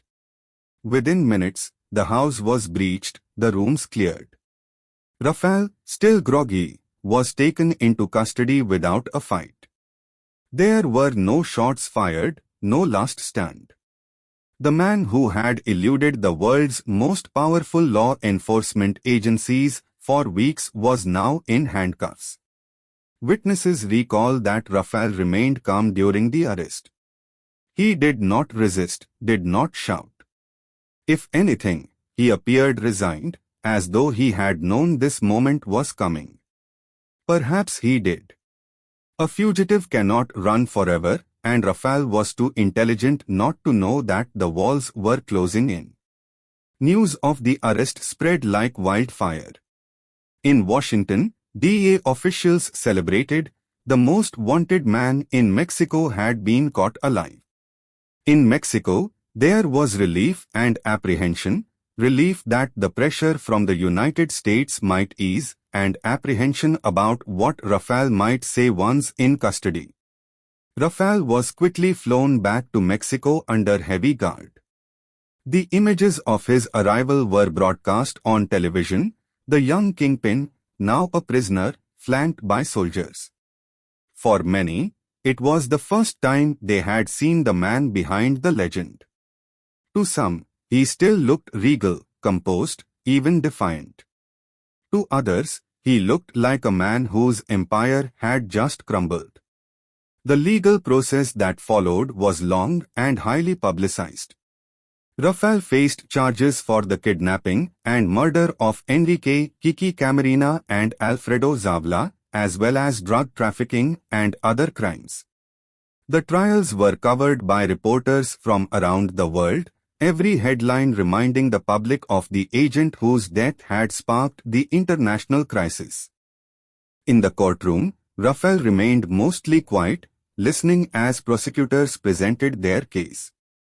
His lawyers argued fiercely on his behalf, claiming that the case was politically motivated, that the evidence was tainted.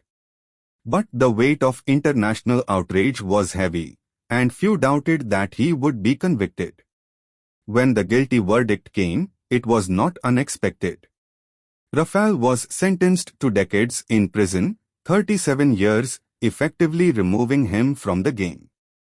For the DEA, it was a moment of vindication, a sign that justice had been served. For Rafael's allies, it was a grim warning of what could happen even to the most powerful among them.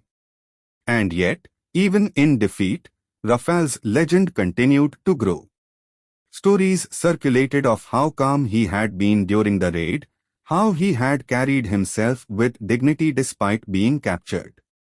In some places, he was still seen as a folk hero, a man who had built an empire from nothing and dared to challenge the Americans.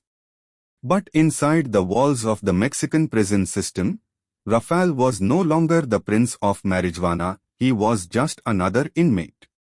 His world had shrunk to a cell, his power reduced to influence behind bars.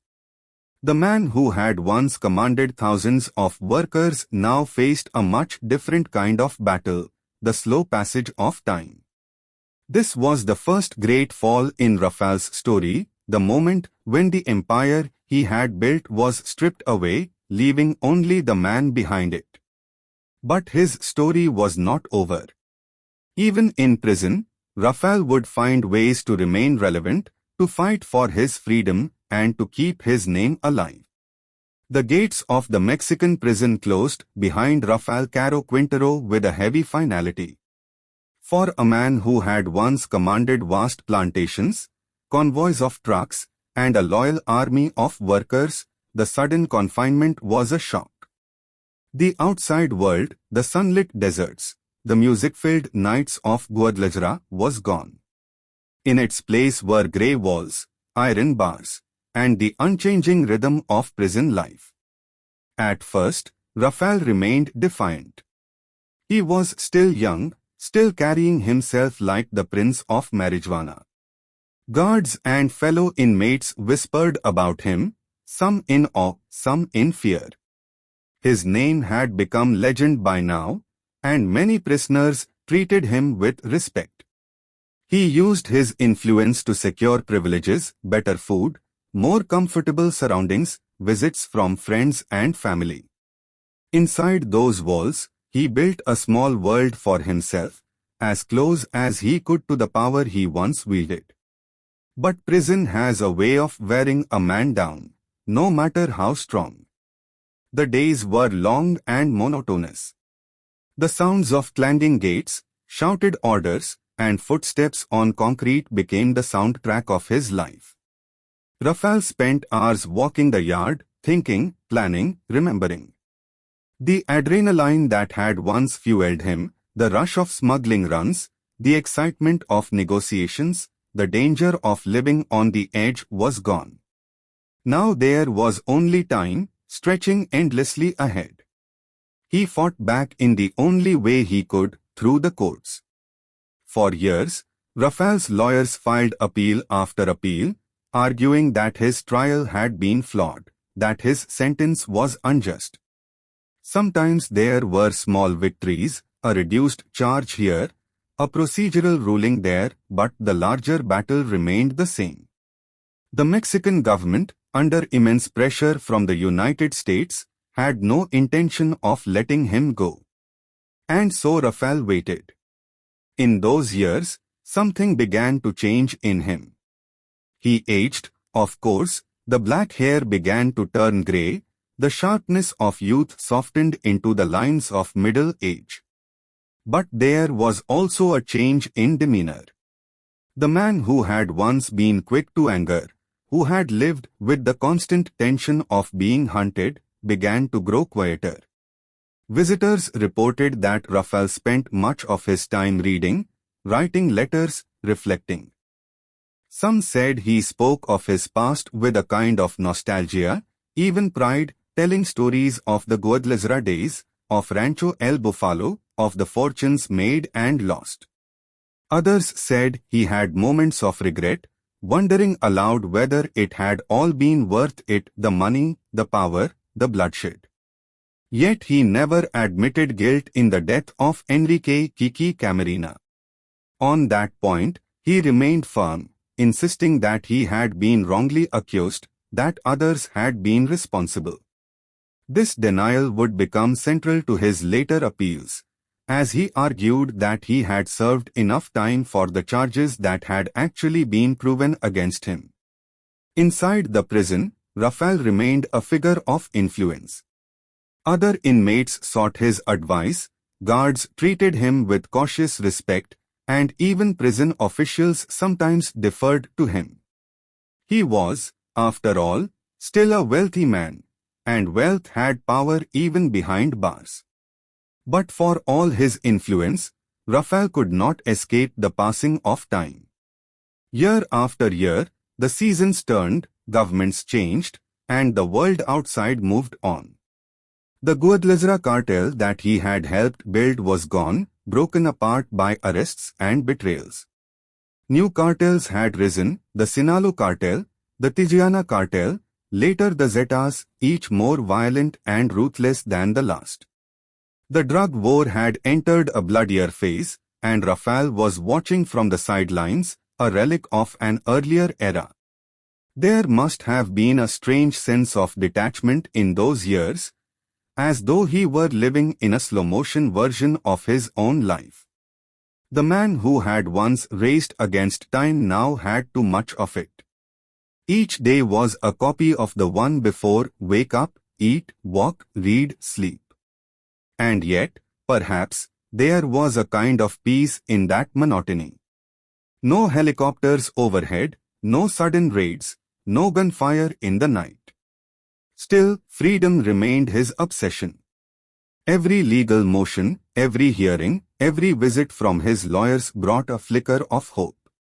In interviews, Rafael would sometimes speak about wanting to live quietly if he were ever released, to retire to the countryside, to be left alone. Whether this was a genuine desire or simply a strategic statement, only he knew. The years turned into decades. By the time Rafael had been in prison for 25 years, the world outside had changed dramatically. The United States had shifted its focus to new cartels and new threats, though the memory of Kiki Camarena's death had never faded. The DA still considered Rafael a symbol, still monitored his legal battles closely. Inside, Rafael grew older, slower, but not forgotten. Songs were written about him, stories circulated in the press, and for many in Sinaloa, he remained a folk hero, the man who had once stood up to the Americans, who had built an empire from the ground up. And then, in 2013, something extraordinary happened. A court ruling overturned his sentence on a technicality, declaring that he had been tried in the wrong court. Overnight, Rafael was a free man, walking out of prison after 28 years behind bars. The news sent shockwaves through Mexico and the United States. For Rafael, it must have felt surreal to step outside the prison gates, to feel the sun on his face without guards watching his every move, to breathe air that did not smell of concrete and iron. He was no longer the young prince he had once been, but he was free. Yet freedom, as he would soon discover, was not as simple as walking away. On the morning of 9th August 2013, the heavy gates of the Puent Grand Prison creaked open, and a man who had been a legend for decades walked out into the sunlight. Rafael Caro Quintero, now 60 years old, had just been released after serving 28 years behind bars. His sentence, 37 years for the kidnapping and murder of Enrique Kiki Camarena, had been overturned by a panel of Mexican judges. The decision was shocking. The judges ruled that Rafael had been tried in the wrong court, that his case, being against a U.S. agent, should have been heard in a federal, not a state, tribunal. On that technicality, they ordered his immediate release. Overnight, the man once considered one of Mexico's most notorious criminals was free. The reaction was immediate and intense. News outlets across Mexico broke the story within minutes. Cameras captured the moment Rafael stepped out of prison, looking thinner, older, but still composed. He wore a simple shirt and pants, his hair grey now, his expression calm, almost serene. For a moment, it felt as though time had folded back on itself. The Prince of Marijuana was free again. In Washington, the news was met with outrage. U.S. officials called the release a grave mistake. The DA issued a statement within hours, vowing to bring Rafael back to justice and requesting his immediate rearrest for extradition to the United States. For them, the case was never closed. Kiki Camarena's death had been a wound that never fully healed, and Rafael's release felt like an insult to the memory of their fallen agent. In Mexico, the response was divided. Some saw Rafael's release as a sign that justice had finally been served, that he had already spent most of his life in prison and deserved a second chance. Others whispered that corruption must have played a role, that someone powerful had pulled strings behind the scenes. The truth was complicated, but one thing was certain: Rafael was once again a free man, and the world was watching. Almost immediately, speculation began. Where would he go? Would he return to Sinaloa? Would he attempt to take back a role in the drug trade, or would he retire quietly as he had claimed he wanted to do? The media swarmed to find answers. Helicopters flew over highways hoping to spot his convoy, and reporters gathered outside his family's homes. But Rafael did not stay in the public eye for long. Within days, he disappeared from sight, vanishing into the mountains of northern Mexico, the very same mountains where he had been born. He released a rare statement to the press, expressing sorrow for what had happened to Kiki Camarena but insisting once again that he had not been responsible for the agent's murder. He claimed he wanted nothing more than to live quietly, away from the world that had made him infamous. Yet peace was not to be found. Within weeks, the Mexican Supreme Court reversed the decision that had freed him, ruling that the release had been improper and that Rafael should be rearrested. But by then, he was already gone. The manhunt began again, this time with even greater intensity. The United States placed him back on the FBI's most wanted list and offered a staggering $5 million reward, later increased to $20 million, one of the highest bounties ever placed on a single individual. To the DEA, Rafael was unfinished business. For Rafael, freedom now meant a different kind of life. He was no longer a celebrated cartel leader with parties and power at his fingertips. He was a fugitive once again, older now, perhaps wiser, but still carrying the instincts that had kept him alive decades earlier. Imagine him in those days, slipping through mountain passes, staying in remote ranches, always listening for the sound of helicopters. He was said to be living quietly, far from the bloody cartel wars that now consumed Mexico, but there were persistent rumors that he still had influence, that younger traffickers sought his counsel, that he remained a figure of respect in the underworld. The world outside had changed dramatically since 1985. The drug trade was no longer dominated by a single cartel but by many, each fighting for territory, leaving trails of violence in their wake. The era of quiet smuggling had been replaced by open warfare. Whether Rafael approved of this new world or not, he had become part of its mythology, a relic of the so-called gentleman trafficker days, when deals were made with handshakes rather than massacres. But the DEA did not care for legends or nostalgia. They cared about justice, and to them, Rafael was still the man responsible for the death of their agent. The pressure on the Mexican government intensified. U.S. officials called repeatedly for his capture and extradition, warning that allowing him to remain free would damage relations between the two countries. And so Rafael's life became a quiet game of survival. No more television cameras, no more public statements. He was a ghost now, rarely seen, always just out of reach. Stories surfaced occasionally, a rumored sighting here, a whispered encounter there, but nothing concrete. Yet with every month that passed, the legend grew. The man who had once been caught and imprisoned for nearly 3 decades had somehow slipped through the cracks of justice.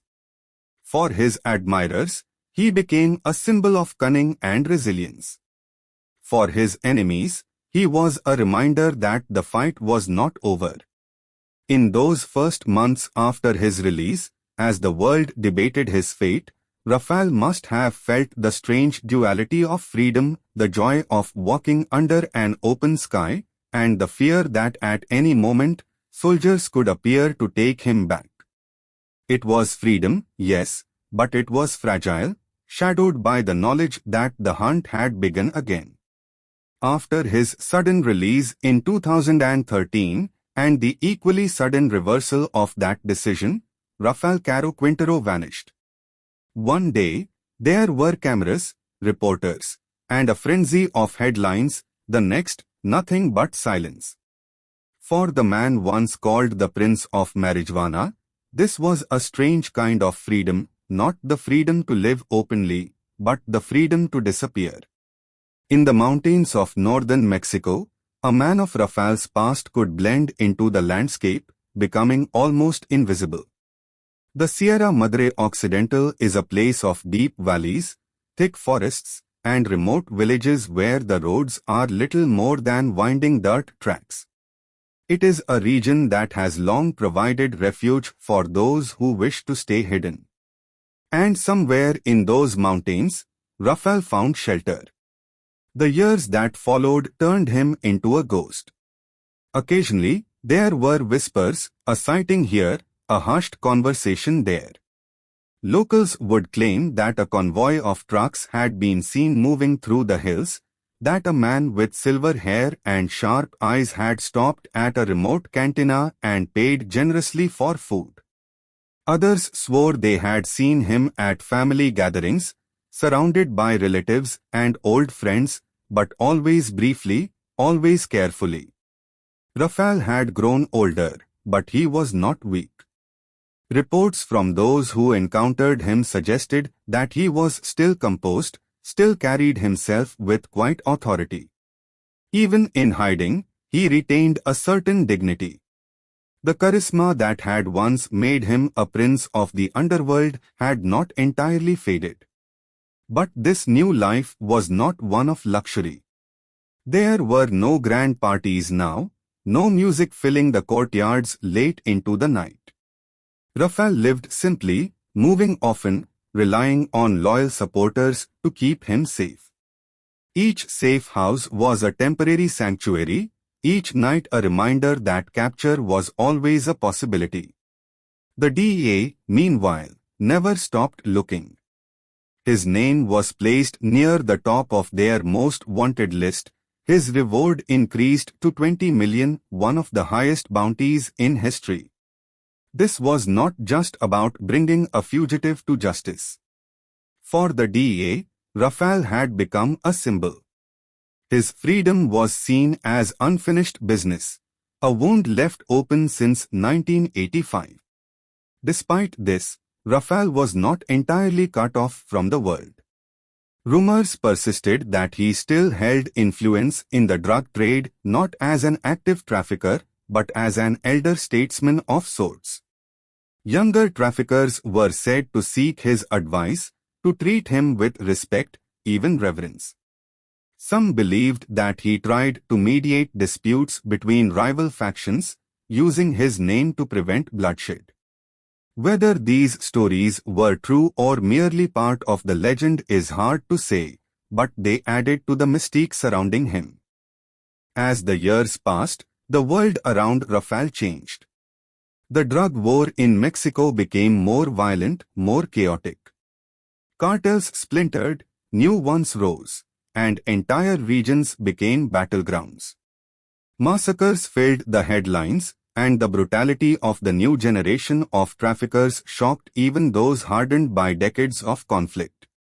In comparison, the Guadalajara cartel era began to seem almost orderly, a time when deals were made quietly and violence, though present, was measured. In this way, Rafael's legend began to take on a nostalgic quality.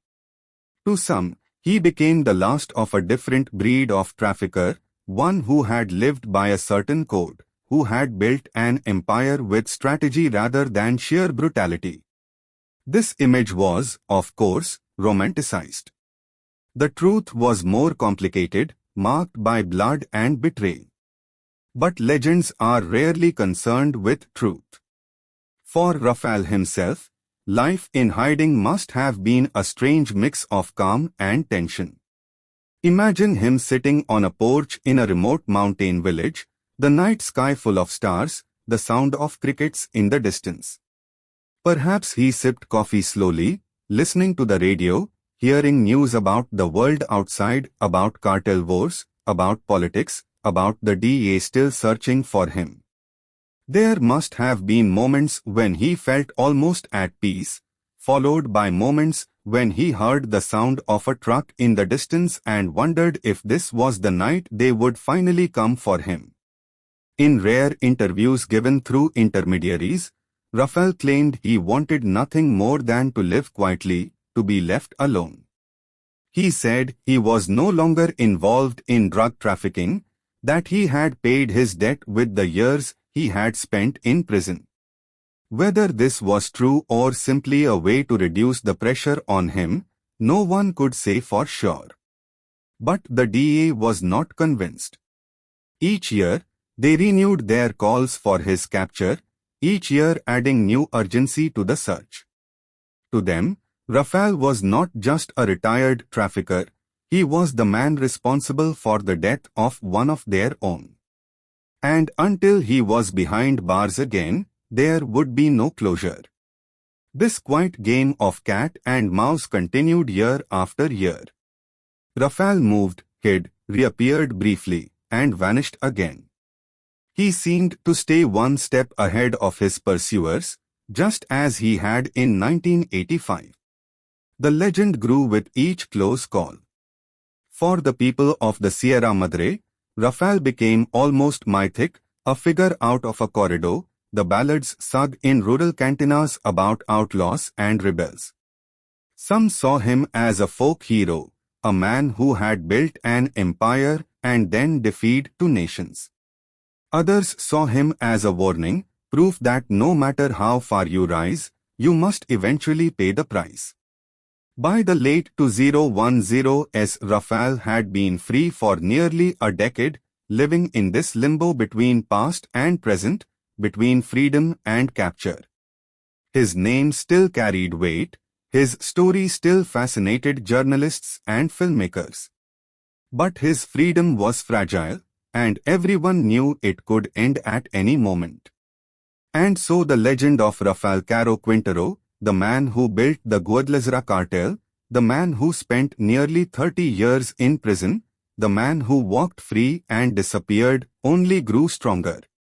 Somewhere in the mountains, he remained a ghost, watching as the world changed, waiting for whatever would come next. By the time the 2010s came to a close, Rafael Caro Quintero had become more than just a fugitive, he was a legend living in real time. But legends cannot hide forever, and the DEA had no intention of letting this story end with him quietly fading into the mountains. The manhunt that had started in 1985 had never fully stopped. Now, it entered a new and even more determined phase. In 2018, the DEA placed Rafael at the very top of its most wanted list. His face appeared on posters, press releases, and news broadcasts with a staggering offer, $20 million for information leading to his capture. It was one of the largest bounties ever placed on a single individual. For perspective, this was the same amount once offered for leaders of global terrorist organizations. The message was unmistakable. Capturing Rafael was not just a priority, it was a matter of principle. The renewed manhunt mobilized intelligence networks on both sides of the border. Informants were contacted, satellite surveillance was increased, and joint operations with Mexican Marines, SEMAR, intensified. Every lead was investigated, no matter how small. Somewhere in Washington, agents pored over maps of northern Mexico, marking possible sightings, building profiles of Rafael's habits, and trying to predict his next move. But Rafael was not an ordinary fugitive. He had decades of experience evading capture and an intimate knowledge of the terrain. The Sierra Madre Occidental, with its steep cliffs, dense forests, and remote villages, was perfect country for someone who knew how to survive.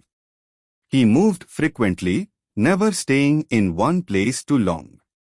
Some reports suggested he lived in caves or temporary camps, others claimed he stayed in remote ranch houses under the protection of loyal families. There were near misses, operations where authorities arrived just hours after he had fled, leaving behind signs of recent occupation, worn cooking pots, cigarette butts, discarded clothing.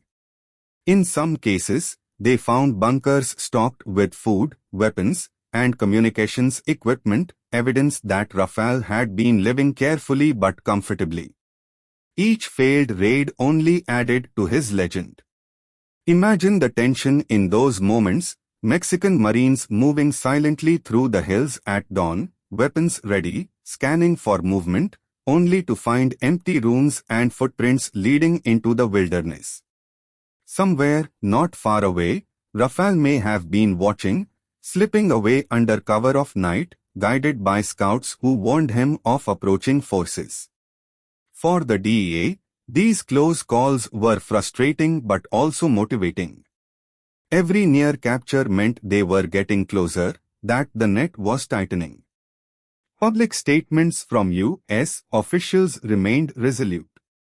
"We will not rest until he is captured," one agent said in an interview, his voice steady but carrying the weight of decades. The psychological game was as intense as the physical chase. Rafael knew he was being hunted, knew that the Americans would never stop. Each knock at the door, each unfamiliar vehicle on a remote road must have sent a ripple of adrenaline through him. Sleep could not have come easily. Trust was a rare currency, perhaps limited only to family members and a handful of confidants who had proven their loyalty over years. Meanwhile, his legend continued to grow. Corridos, traditional ballads, were written about him, celebrating his defiance and survival. In some circles, he was seen as a folk hero, a man who had stood against powerful governments and lived to tell the tale. But in law enforcement circles, he remained a symbol of unfinished justice, a reminder of a murdered DEA agent whose killers had not all faced their reckoning. Over time, the manhunt took on an almost mythical quality. The Americans and Mexicans were not just chasing a fugitive, they were chasing a ghost. But ghosts can leave traces, and each year brought new intelligence, a convoy seen in the mountains, a suspicious meeting in a remote town, a piece of intercepted communication suggesting that Rafael was still giving orders or at least maintaining influence over certain trafficking routes. Some believed Rafael was trying to broker peace among warring factions of the Sinaloa cartel and other groups, hoping to prevent more bloodshed. Others argued he was still benefiting financially from the trade, staying involved behind the scenes. Whatever the truth, one fact was certain: his freedom remained unacceptable to the DEA. The cat-and-mouse game stretched into the early 2020s. Each failed attempt to capture him only added to the suspense. Journalists speculated about how long he could stay hidden, whether he had government protection, whether he might try to negotiate a surrender. But Rafael showed no sign of turning himself in. For listeners, picture those long, tense years, Rafael sitting in a remote cabin, the glow of a single lantern lighting the room, a radio murmuring news from the outside world. Perhaps he heard the reports of the bounty on his head, the statements from U.S. officials, the promises that he would be found. And perhaps he smiled quietly, knowing that once again he had managed to stay a step ahead. But somewhere deep down, he must have known the inevitable truth that this could not go on forever. Each year he grew older. Each year the hunt became more sophisticated, the technology more precise, the pressure on his allies more intense. By 2022, the hunt had reached its peak. The intelligence networks had narrowed down his location to a specific region in Sinaloa. Drones, satellites, and human intelligence worked together to track movements in the mountains. The Mexican Marines were preparing for something big. The stage was set for the final act. After nearly a decade of freedom and nearly 4 decades since the death of Kiki Camarena, the chase was about to end where it had begun, in the mountains of northern Mexico, with Rafael Caro Quintero once again at the center of history.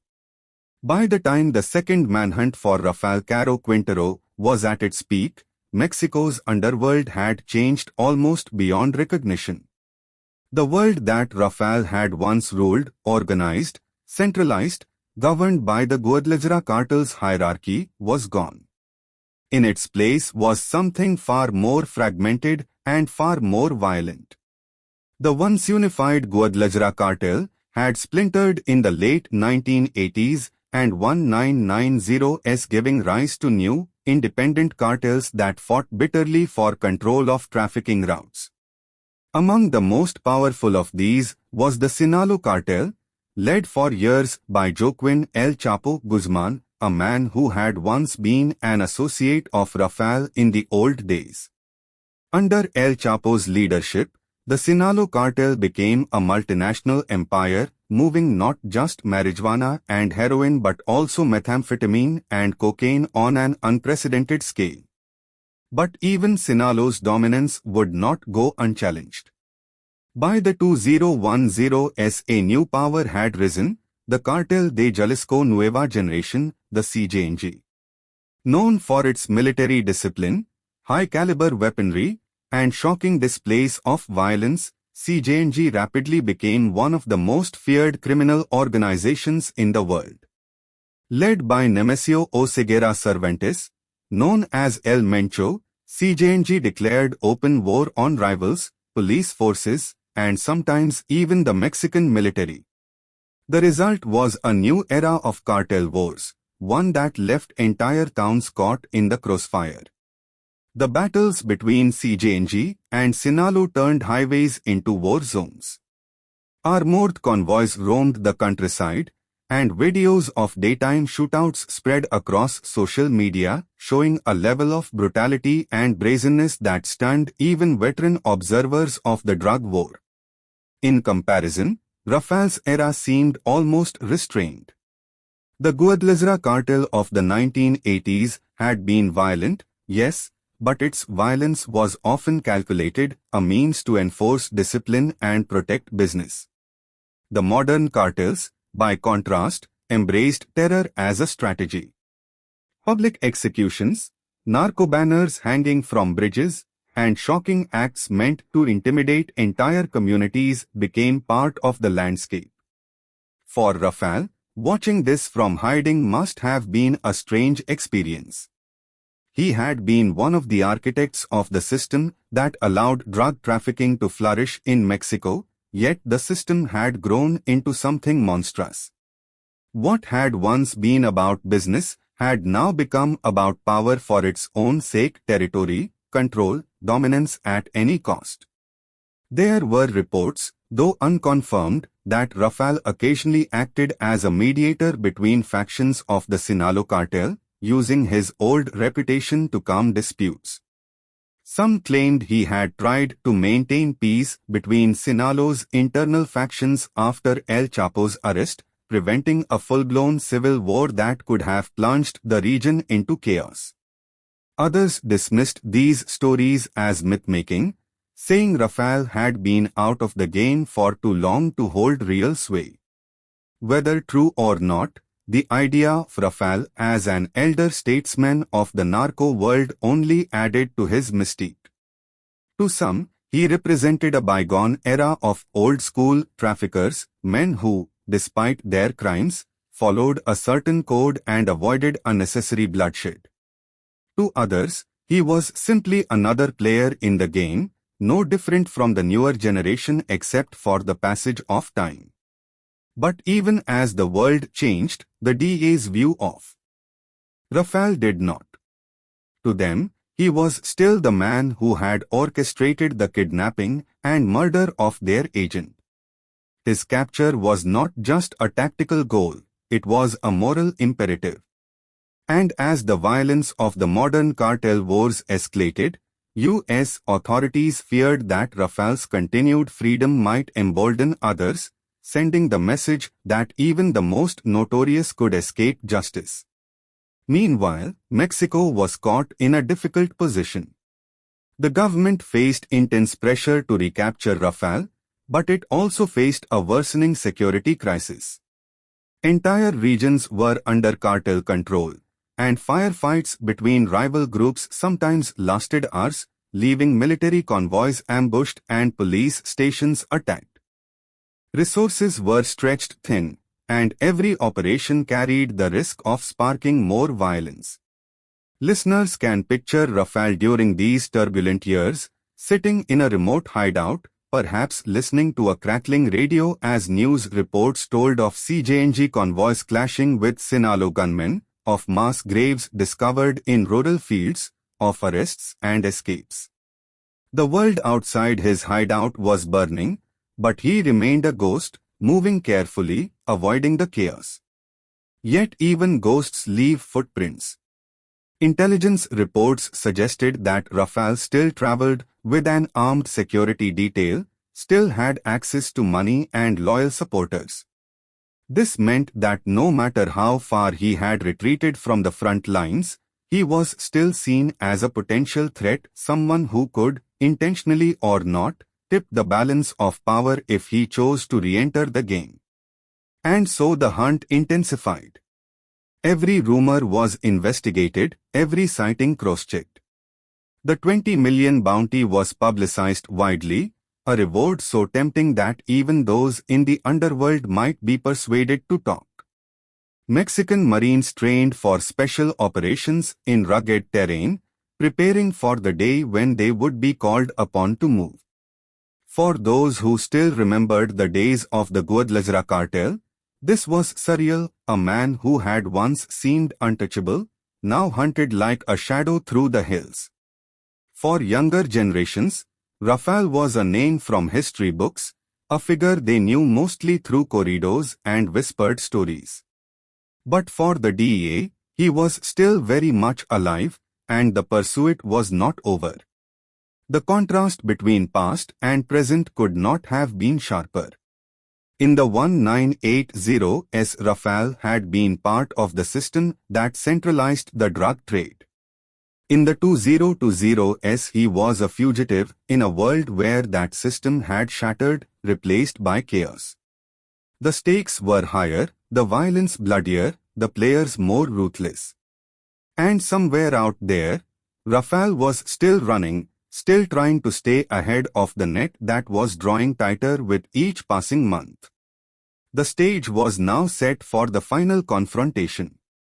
After years of pursuit, decades after the first manhunt had begun, the end was finally in sight. The man who had once been a prince, then a prisoner, then a ghost, was about to face the full weight of justice one last time. The morning of 15th July 2022 dawned quite over the mountains of Sinaloa. The air was cool, the sun not yet fully risen, and the hills were wrapped in that strange pre-dawn stillness that feels like the world is holding its breath. In a small town called San Simon, most people were still asleep, unaware that history was about to turn its final page on one of Mexico's most elusive fugitives. Far away, in a command center filled with screens and radios, Mexican Marines were preparing for an operation that had taken months of planning. Intelligence had finally confirmed what authorities had been waiting decades to hear: Rafael Caro Quintero had been located. His exact hideout had been identified, a modest house tucked away in the rugged hills. The order was given. As night faded, convoys of military vehicles began to move. Helicopters lifted into the dark sky, their blades slicing through the silence. The mission was delicate. Rafael was to be taken alive if possible. For the Marines, this was not just another operation. This was the culmination of a manhunt that had stretched across nearly 40 years. Picture the scene as they approached the town. The first light of dawn cast pale gold across the hills. The Marines moved in swiftly, surrounding the property. Their boots pressed softly into the dirt, rifles ready. Communication was crisp, efficient, every man knew what was at stake. Inside the house, Rafael was reportedly resting. He was 70 years old now, his hair fully grey, his face lined by time. When the Marines breached the perimeter, there was no firefight, no dramatic last stand. Rafael was found and arrested without incident. Witnesses say he did not resist, he simply looked at the men who had come for him, nodded, and allowed himself to be taken. it was a quiet, almost anticlimactic moment. After decades of pursuit, the man who had been a ghost for so long was finally in custody again. Perhaps even he knew that the chase could not last forever, that this was how it was always meant to end. Within minutes, Rafael was escorted outside. The mountains stretched behind him, bathed in the soft glow of morning.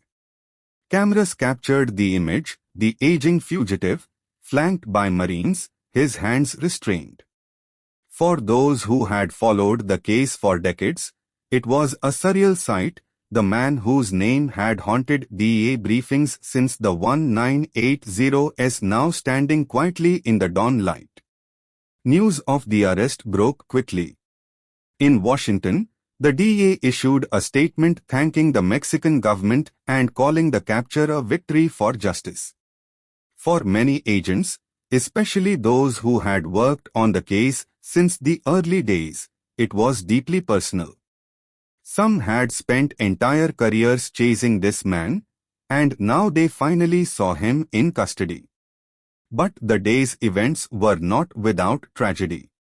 Hours after the arrest, one of the helicopters involved in the operation crashed on its return flight, killing 14 Marines.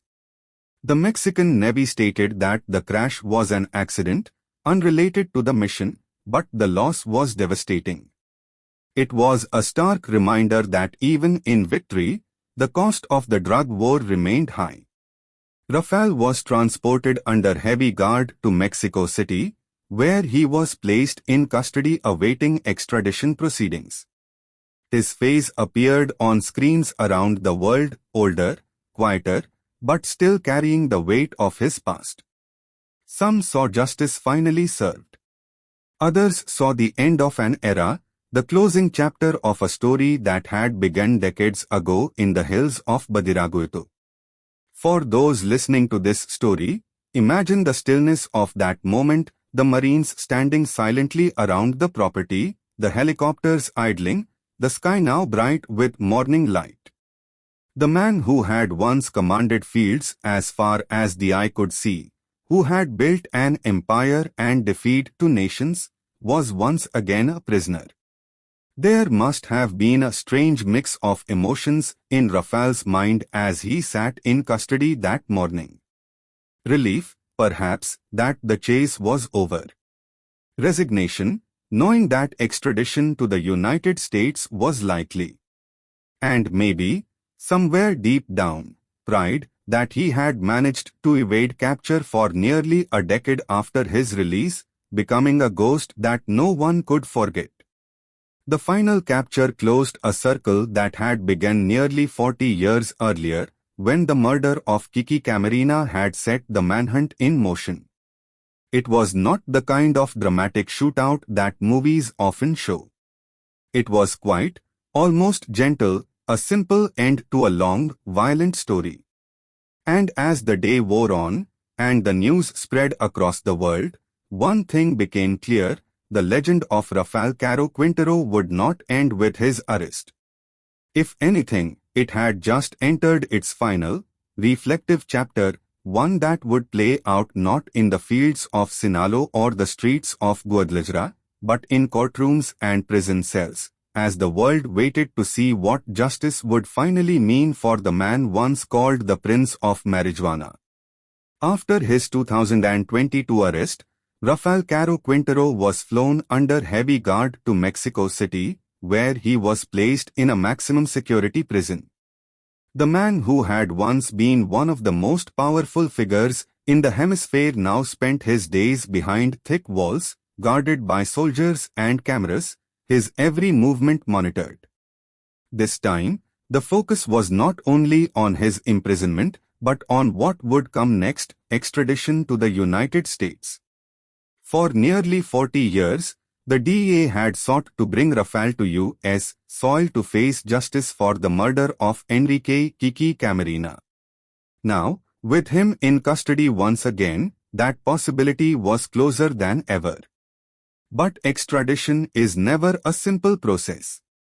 Legal teams immediately began filing motions, challenging the arrest, arguing that extradition would violate Mexican law or Rafael's rights. The courtroom became his battlefield now, a place where his lawyers fought to delay or prevent his transfer north. Imagine Rafael during these hearings, sitting quietly as the arguments were presented. He was 70 years old now, his once dark hair completely grey, his face lined with the passage of time. His eyes, though, were still sharp, still alert. He listened carefully, occasionally speaking softly with his attorneys, but for the most part, he sat in silence, the weight of decades on his shoulders. For Rafael, this was not just about freedom, it was about legacy. Extradition to the United States meant likely spending the rest of his life in an American prison. It meant losing control of his narrative, his chance to speak on his own terms. And so he fought, not with weapons or convoys, but with petitions, appeals, and the slow grind of legal procedure. Outside the courtroom, the world watched closely. The DEA continued to call for swift extradition, emphasizing that justice had been delayed long enough. Statements from Washington were firm: Rafael must face trial in the United States. In Mexico, the case was more complicated. Some argued that Rafael had already served decades in prison and that keeping him in Mexico was sufficient punishment. Others believed that extradition was necessary to close this painful chapter once and for all. Inside his cell, Rafael's days were quiet. Gone were the frantic years of running, the adrenaline of escapes and near misses. Life was reduced to a routine: meals, limited exercise, occasional visits from lawyers and family. Perhaps there was a kind of peace in that routine, a chance to reflect on the arc of his life, on the choices that had brought him here. One can imagine him sitting on the edge of his prison cot in the early morning hours, when the world outside was still dark, thinking of the mountains of Badiraguito, of the fields he once tended with his own hands. He had gone from a poor farm boy to the most powerful marijuana trafficker in history, from a fugitive hunted across continents to an aging man waiting for the outcome of legal battles he could no longer fully control. Time has a way of softening even the hardest edges. Visitors who saw him during these years described him as calm, even philosophical. He spoke of wanting peace, of wanting to live quietly if ever freed again. Some believed him.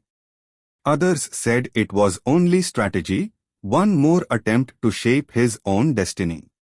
Meanwhile, the extradition process moved slowly but steadily forward. Each motion delayed the inevitable, but only for a while. The sense of finality grew heavier with each passing month.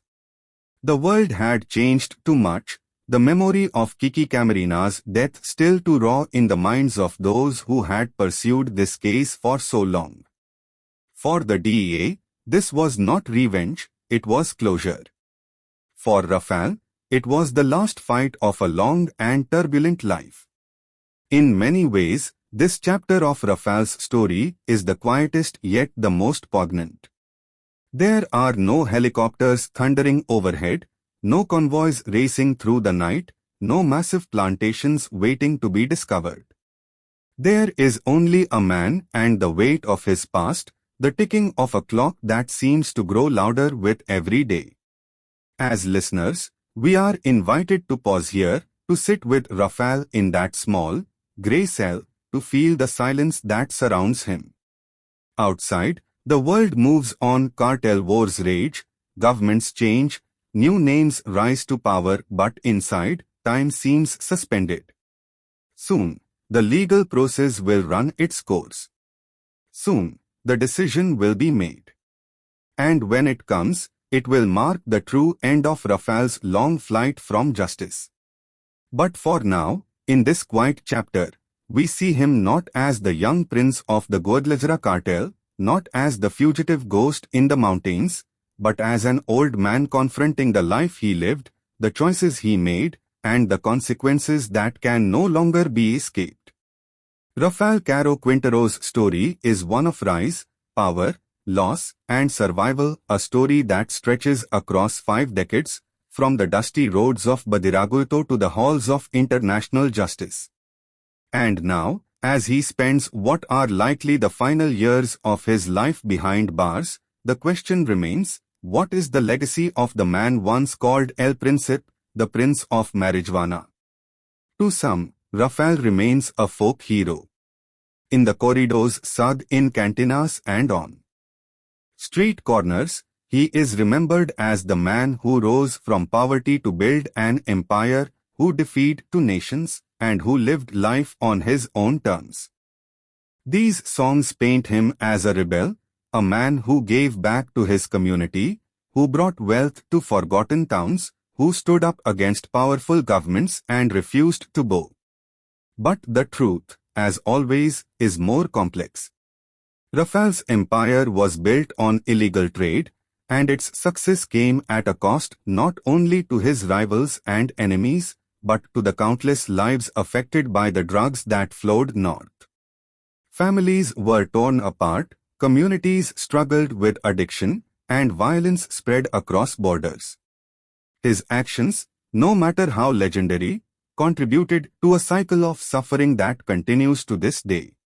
In Mexico's history of drug trafficking, Rafael holds a unique place. He was part of the first generation that organized the trade on a national scale, laying the groundwork for what would become the modern cartel system. He was a pioneer, innovative, intelligent, and daring. But he was also a man shaped by his time and environment, driven by poverty, opportunity, and ambition. His story is also a cautionary tale about power. At his peak, Rafael seemed untouchable. He had wealth, protection, political connections, and the loyalty of thousands. And yet, a single raid, a single act of defiance by a U.S. agent was enough to unravel everything. The empire collapsed almost overnight, and Rafael spent nearly 30 years in prison. Even his brief taste of freedom after 2013 did not last. The man who had once outrun the world was eventually caught again, proving that no matter how long it takes, justice has a way of finding its target. Perhaps this is why Rafael's story resonates so deeply, because it is not just the story of a criminal, but the story of a man. A man with dreams, with flaws, with moments of triumph and moments of deep regret. A man who loved his family, who gave to his community, but who also made choices that led to suffering and death. Listeners might imagine him now, sitting quietly in a prison cell, perhaps thinking back on the fields of Sinaloa, the laughter of workers at harvest time, the music of parties under the stars. He might remember the first time he held money in his hands from that early marijuana crop, the first time he felt the rush of power. And he might also remember the sound of helicopters over Rancho El Bufalo, the faces of allies lost, the quiet moments when he realized the chase was over. In this way, Rafael's life becomes a kind of mirror, reflecting both the allure and the danger of the world he inhabited. His rise shows what is possible when ambition meets opportunity. His fall shows what happens when power collides with justice. For the DEA, Rafael's capture and imprisonment are symbols of persistence. Operation Leyenda, the manhunt that began with the murder of Kiki Camarena, lasted decades, spanning multiple administrations, countless agents, and years of pressure on 2 nations. The fact that it ended with Rafael back in custody is proof that the pursuit never truly ended, that justice, though delayed, was not denied. For Mexico, Rafael's story is part of a larger narrative, one that includes poverty, corruption, opportunity, and tragedy. It is a reminder of how the drug trade grew not just from greed, but from systemic issues that still challenge the country today: lack of economic opportunity, government complicity, and the demand for drugs across the border that fuels the entire cycle. And for those who simply hear his name in song or story, Rafael remains a larger-than-life figure, a reminder that legends are rarely simple. They are built from truth and myth, from admiration and fear, from victories and mistakes. As we close this story, picture the mountains of Badiraguito one last time. The air is still, the stars scattered above like they were when Rafael was a boy. Somewhere out there, the fields lie quiet. The roads wind through the hills, carrying the memories of a life that changed the course of two nations. Rafael Caro Quintero's story may be coming to an end, but its echoes will remain in courtrooms, in history books, in ballads, and in the collective memory of those who lived through the era of the Guadalajara cartel. It is a story of ambition and ingenuity, of defiance and downfall, of the price paid for power. And as you drift to sleep tonight, let that story settle, a reminder that even the mightiest can fall, that choices have consequences, and that in the end, every life, no matter how legendary, finds its quiet conclusion. Somewhere beyond the walls of the prison, the wind moves softly through the mountains. And with it, perhaps, the last whispers of the Prince of Marijuana's long and complicated reign.